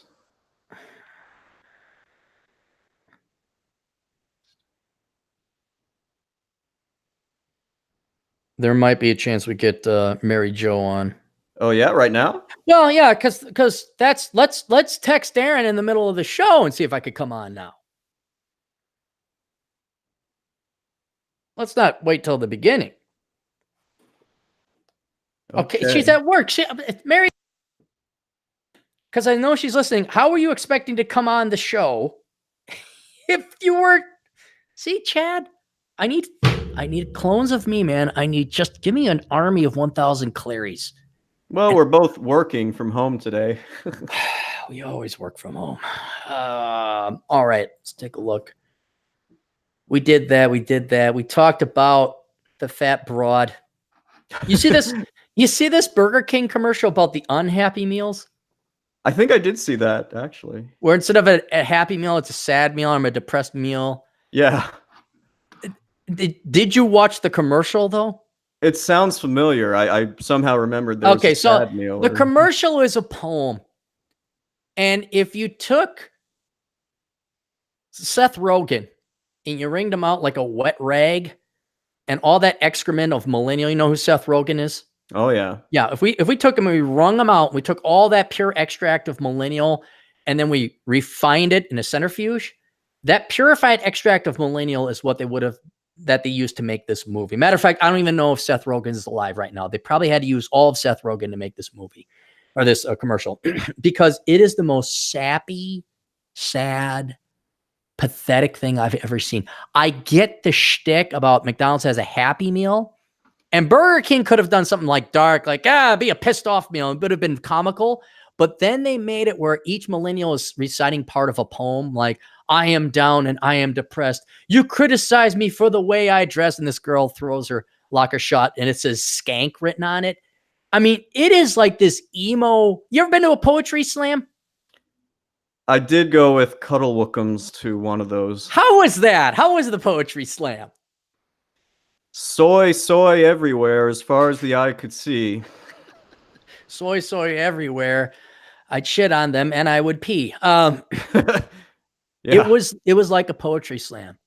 It was the God, I hate those. Masturbating, dark, emo, woe is me. I'm more serious than I hear a fucking Burger King commercial. And it was always about being oppressed and having a disability and being bullied and your boss is a dick. And it was just, again, Seth Rogen, they wrung him out, took it, purified that, and then they made this commercial out of it. God. Now, let's see if we can use our detective minds here, Mr. Elkins. If that is what marketers are advertising to, that's their strategy. That's how they're going to get millennial. And it's all millennial. It was all 30 and younger, all 30 and younger, teenagers to up to 30. What does that say about millennials? That they are a pretty sad group as a whole. What else? Where are you going with this? Well, this is just one of the latest incarnations of virtue signaling, corporate advertising and virtue signaling, where corporations have used millennials' politics to sell to them. Because I don't believe for a second people at Target like fat chicks. Even the fat chicks at Target don't like fat chicks. But why do they advertise to plus sizes? Because that's what the consumers are. Because that's what the consumers are, and it shows how open-minded they are. It sells to a value that the millennials have. All right? Baby boomers, they wanted Ann Margaret. Gen Xers, we want Jennifer Aniston. We still want Jennifer Aniston. But millennials, they want more. They don't want, they want acceptance. They want their politics. Target, same thing. When they just could not rush fast enough to say, we have transgender bathrooms. Remember that? I do. That caused kind of a shitstorm, didn't it? Right. And then Starbucks wants to have a conversation about race. There was 2 years ago, they had the Super Bowl commercials that were all political. Right. And at first it's a bit shocking until you figure out why these corporations are doing it. They're doing it because millennials, who are now the largest purchasing generation, I guess we could say, their number one value in their life is their millennials. Honestly, I don't even know, dude. politics. That's it. That's where you're going. Yeah. It's their beliefs. It's their politics. Everything else was an accomplishment. Hey, don't you want this speedboat? Well, you know who gets speedboats? Rich, powerful guys who make a lot of money. Oh boy, I better work hard and get that speedboat, said the baby boomer. Hey, do you want to have, I don't know, what did Gen X say? Oh, you want this big McMansion in the burbs with the hot wife and everything? You better start working really hard. Oh, I better start working hard. And what that did, and you could say it's materialism and whatnot, but at least with advertising tells you about the people they're trying to advertise to. And so when you saw beauty and excellence and wealth and richness, at least that said, okay, all right, maybe that's a bit egregious. Maybe that's a bit much. But at least they're going after hot chicks. At least those guys are in shape guys who are chiseled and good looking. I should want to kind of look like that guy. I don't, but I should want to aim for that. Now, what we have is politics as the number one form to sell to millennials, which is a scathing condemnation that you've given up, you forfeited excellent accomplishment and achievement for just a simple belief. Or my identity. My identity is that I'm a trans bi, whatever the fuck it is this week. I don't know. I mean, Google came out with 58 emoticons for 58 genders. This is what I like about Stefan Molyneux. Like, one of the things, he's very careful to say, like, okay, so you were born this way. It was an accident. You can't take credit for something you were born with. Right. Your traits, everyone they celebrate their traits. That you go to millennial, what's your number one achievement? My trait, my skin color. You know, they always start as a black woman, that's as horrible. a white Hispanic, as a male, what? What? As somebody who just let life happen to him, you didn't do anything to earn your skin color or earn your vagina. But with this Burger King thing, it's just the latest evolution, because guess what now also defines millennials? It's not your accomplishments. It's not the fact you made money. It's not the fact that you're a successful engineer, a doctor, or programmer. It's not that you're a good father or wife or mother. It's not that you're a good community citizen, being the dentist, helping out the kids. It's your political beliefs. But now, guess what it is now that gives you value as a millennial? Being a victim? Good, yes, but that also comes with skin color and vagina and the oppression. Yeah. What did I say was going to be the white millennials' way to become a victim? Ooh, if you're black, you're discriminated. You're female, you're discriminated. Hispanic, non-white, non-male, you already got your thing. But if you're a straight white male, how do you get your disadvantages and your all poor babies and your give-me-dats? I'm going to guess you choose to identify as something other than a white male. Am I close? Yeah, you're close. Man, that was the best. You're very, very close. How would you describe the poetry slam you attended? Oh my God. Everybody looked funny, dressed weird, like didn't seem to have any, I can't describe it, man. It was just so stereotypical when you think of these things. Like, the guys had those little mustaches that sure ear cages, maybe even. Yeah, it just, nobody looked like me or you there, to be honest. How was the poetry? How would you describe it? Depressing. Which is, you're saying that they're saying that they're depressed. You're saying that's how they give themselves value. And depression is one of many types of mental illness. I should have guessed that earlier, man. Burger King their marketing department has gotten it. They figured out that the millennials and younger value themselves, define themselves by their mental illness, whether it's real or in 99.8% of the cases, made the fuck up. I should have guessed that. I can't believe that. You're not. You're just a rookie, Cappy Cap. That's all right. It's all right. But it was so telling. To go for your politics. You're going to save the environment. We're green. We're organic. Come shop by. Oh, we're certified this. We're certified that. Look at us. We let people who are confused about their identity shop and piss in our apartment or whatever it is. We have conversations about race. You could come here if you're in Starbucks, and if you're black, we'll give you free coffee. That did happen. Some people did that. Did. They did YouTube videos like as a parody. They're like, watch what this is going to happen here. God bless them. Good for my black brothers who want to get their free coffee at Starbucks. You get your free coffee. Go for it. You go for it. You make those prissy liberal white people pay. I hate Starbucks. $5 in coffee. I'll teach them. But look at how sad and what a I don't even know what the word is. What's sadder than sad? Pathetic. Morose. Just pathetic, I think, is about the only word in the English language to describe this. Loser? I don't know. Where your generation has behaved in such a way and made purchases in such a way that instead of advertising to what would traditionally be, I don't know, human nature, strong physique, beauty, success, accomplishment, achievement, they're advertising to the fact you're a goddamn emo. And you're scared and I'm depressed and I'm angry. And someone called me a skank and I'm bullied and my boss is a prick.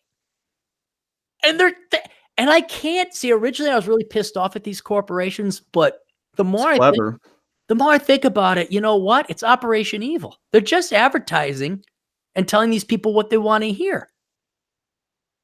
But the reflection upon the generations that they're that demographic, you guys should be insulted. The listeners here they know that. These are the smarter millennials. These are the elites. You got the Gen Xers who aren't no dopes. We got the meds going off to grad or a computer science school. So we got these guys. But the rest of your generation as a whole, if they weren't so dumb and brainwashed, they would have the capacity to be insulted, but they're not. They probably are thinking, oh, Burger King gets me. I'm going to have myself. You thought McDonald's was unhealthy for you. Do you know how bad Burger King is for you? You know what really confuses me? I thought these millennials, they're supposed to hate, big corporate chains like this. I'm confused. That's how brilliant corporate America is. They got these dipshits. I remember Gen X. Oh, yeah. Corporations were evil. And, the Occupy Wall Street movement, maybe those are some older millennials. Yeah. And some Gen Xers. But now dude, ExxonMobil could probably get these dipshits to go think that they were going green. They probably could. But you're right. Corporate America has successfully convinced this generation and younger that they're on their team, that they're no longer big, bad corporate America. Now, of course, they're going to pay for it because the millennials, because everyone who's in corporate America attended what school? I don't know. The Ivy League? Carlson School of Management. The Carlson School of Management. Right, of course. So how far do Carlson School of Management graduates think in advance? I'm going to say not too far. Yeah, they might think about tomorrow, but they don't certainly go more than a week and certainly not more than a decade. So if you keep promoting this Marxist leftist slop and you abdicate these kids of any responsibility and you actually support and promote their mental illness and their politics, how are they going to vote? They're going to vote the wrong way, let's say. They're going to vote for the Democrat. They're going to vote for socialism. Socialism. What does socialists do with corporate taxes? Oh, let's see. They spread it to everybody except them. Right. So corporate taxes will go up, but what do real socialists do? They don't even bother with corporate taxes. What do? They just take from the damn trough, don't they? They just take over the company. Yeah, that's what they do. There's this get woke, go broke meme going around where these companies are like screwing up and basically alienating their customer base. Like that Gillette anti-male ad. I guess that was a few months ago. Yeah, their sales did go down. Yeah. I'm surprised. I'm more shocked it didn't go up because millennials just can't masturbate enough to hating themselves.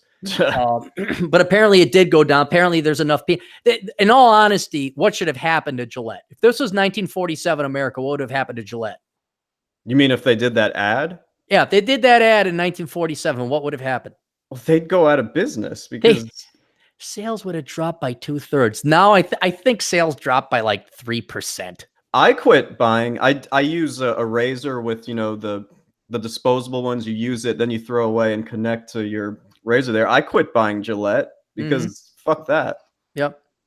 No, I just want to point that out about the Burger King ad. I mean, people thought, oh, it's kind of cute, it's kind of weird, but I want to unpack why it was weird. I figured it out. It's because that is so condemning and mocking of young people, but they're too and they deserve it because they're not going to get it. They're gonna associate it. They're not going to notice. They're going to say, yeah, Burger King gets me. I'll have some extra fries. Yeah. Ugh. All right. Super chats. Anything left? Got one more here from Bacon. He says, today's depressed kid lyrics, RX by 3 Doors Down. I actually tried to Google this to find the lyrics, just to look at them real quick. Lyrics. I'll read some of this. Is it going to be like the song Dancing Cheek to Cheek? Let's see. I guess I just got lost being someone else. I tried to kill the pain, but nothing ever helped. I left myself behind somewhere along the way, hoping to come back around to find myself someday. It's one of these woe is me type songs, I think. Would you like to hear something that came from the 30s? Sure. This is Cheek to Cheek. It's about a woman and a man. They sing to each other as they're dancing. Heaven, I'm in heaven. And my heart beats so that I can hardly speak. Yeah. And I seem to find the happiness I seek. We're out together dancing cheek to cheek.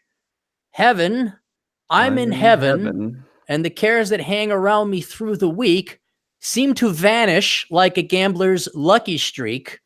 We're out together dancing cheek to cheek. Which one would you rather listen to? Well, the one you did, and you know what's kind of crazy is that there's been some, I think it's credit card companies that are taking that and putting that song in their advertisements. Really? Yeah, I think it was maybe MasterCard or maybe Visa. That's the song playing when they're advertising all the shit you can use your credit card for. There can't be a happy song commercial out there now. Maybe they're trying to appeal to some of the older people. I don't know. The ones that pay back their credit cards?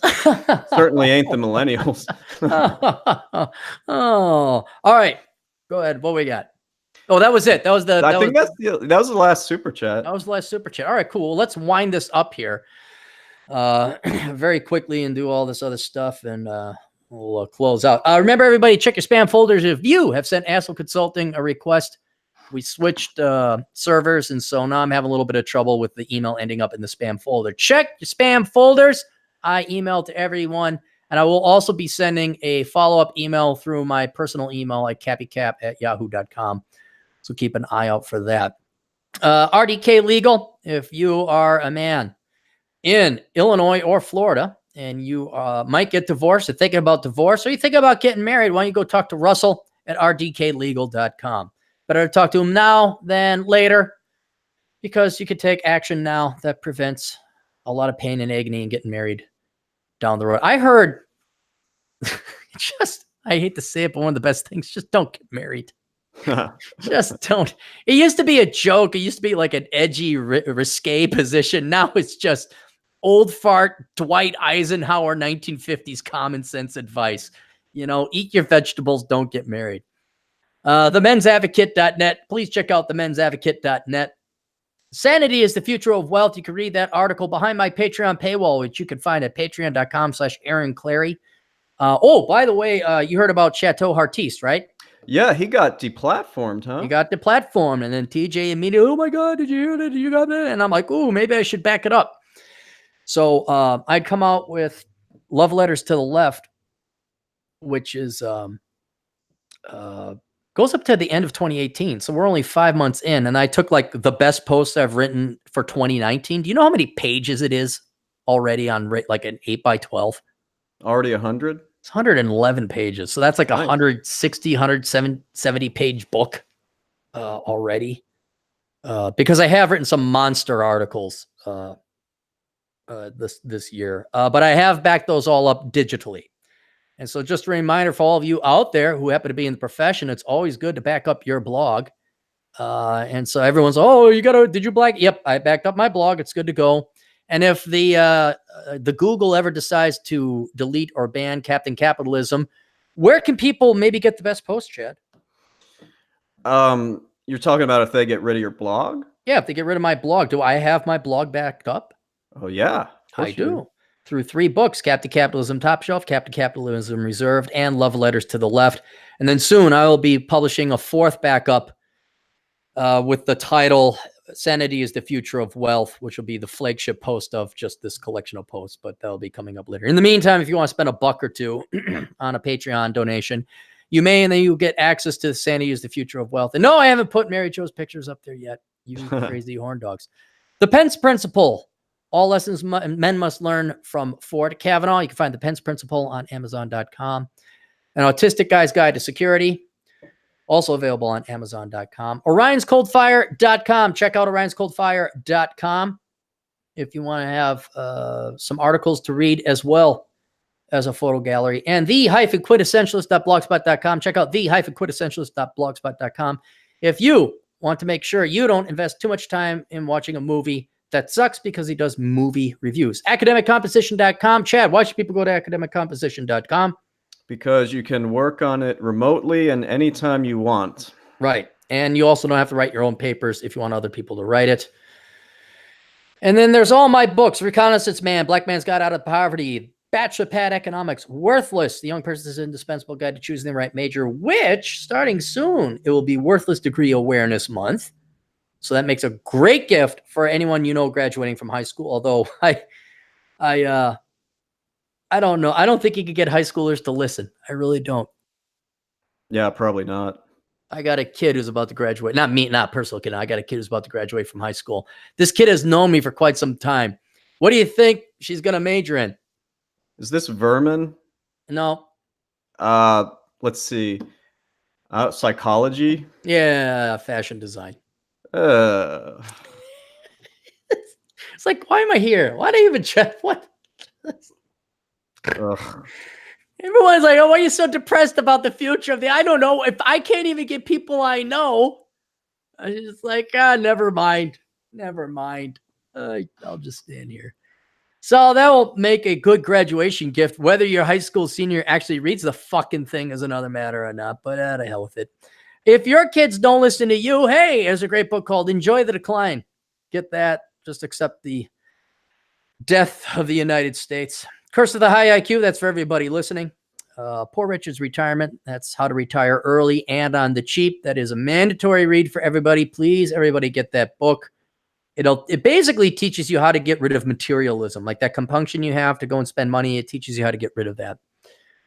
And if you've already bought these books and you don't want to buy any more because they're of no use for you, please go and review them online. I'd very much appreciate it. I know it takes time, but that's what we do. And also, in the meantime, if you'd like this video, that would be great. That also helps with the algorithms and the Googles. We have Run Guts, Pull Cones, and Pushing Rubber Downhill, 2 must-read books by Adam Piggott. You can visit him at his website, Pushing Rubber Downhill. We did Super Chats. We ain't got fan mail. And then finally, if you'd like to help out the Older Brother podcast, you could do so by telling people and forwarding and sharing. That's always helpful. But if you want to directly donate in more of a direct manner, you can go to olderbrother.com/donate. 3 ways you can help out. You can donate through Patreon. There's the link there. You could donate to PayPal. There's the link there. And you can also do all your Amazon shopping through my Amazon affiliate program, which I think is the better of the 3. Why would that be, Chad? Well, because you get what, 7.5%, or what's I get 7% of a commission. 7%, yeah. Right. What do the people who use my Amazon affiliate program get? Do they pay for nothing and get nothing in return? Well, no, they get exactly the same thing. It's just you get a little bit of a cut. I get a commish. Yeah, it doesn't cost you anything more. So if you get into the good habit of going to olderbrother.com/donate first, clicking on the Amazon banner, and then doing all your online shopping, that helps me out the most, and it helps you out the most because it doesn't cost you anything. All right. Anything left in the Super Chats? Are we free to go? I think that's... Oh, there is one more. It's a bacon. I bet you it's bacon. It is bacon. It's Yeah, he'd do that. $2.06, and he's talking about his own thing. He says, "New show up, live stream on Instagram now. Cheers." He's live streaming on Instagram? Let me see. Yeah, that's what it says. Apparently, he writes, apparently you can have other people join you on the live stream as well. Had a guy jump in while I was reading Vegans Going Back to Meat article. Huh. I didn't know that Instagram had that. Well, I'm out of it with the loop. Oh, I'm by not the way, active on there. Bacon, your website is ass. I go there, I'm like, where the hell are the MP3s? There's like no material. It's all stuff on the side. First, like, boom, MP3 archive right there, man. Put it there so people could find your stuff. At what website there, Chad? Your ton Bacon's or mine? Bacon. Oh, the goddamn bacon, right? The goddamn bacon, not the Yeah. goddamned bacon. It's the goddamn bacon. Trying to remember which one. Perfect. All right. And Chad, where can people find you? You can find me at elkinscpa.com. Got a couple of books on Amazon called The Elkins Comprehensive Tax Guide for 2019, as well as a book that explains the changes for the Tax Cuts and Job Act of a year ago. And if you are going to buy it through Amazon, make sure you do it through Clary's affiliate. All right. And then you are also looking for business consulting contracts as well, right? If you're going to take on new clients, it'll be business consulting. Yeah, more on that realm, less of the individual tax stuff. Just if you have a business or you're starting a business, we should chat. Yeah. And I will almost guarantee you, I can't guarantee you because I can't guarantee anything, but I will almost guarantee you that if you drop the couple $1,000 up front, having Chad pour over your stuff before you go and cash in your 401k will definitely be worth it before you impoverish yourself on a stupid business idea. All right, that's it. Thank you for everybody for tuning in. Thank you much for everybody for the super chats. Chad, will you take us out correctly, please? That'll be Toodles.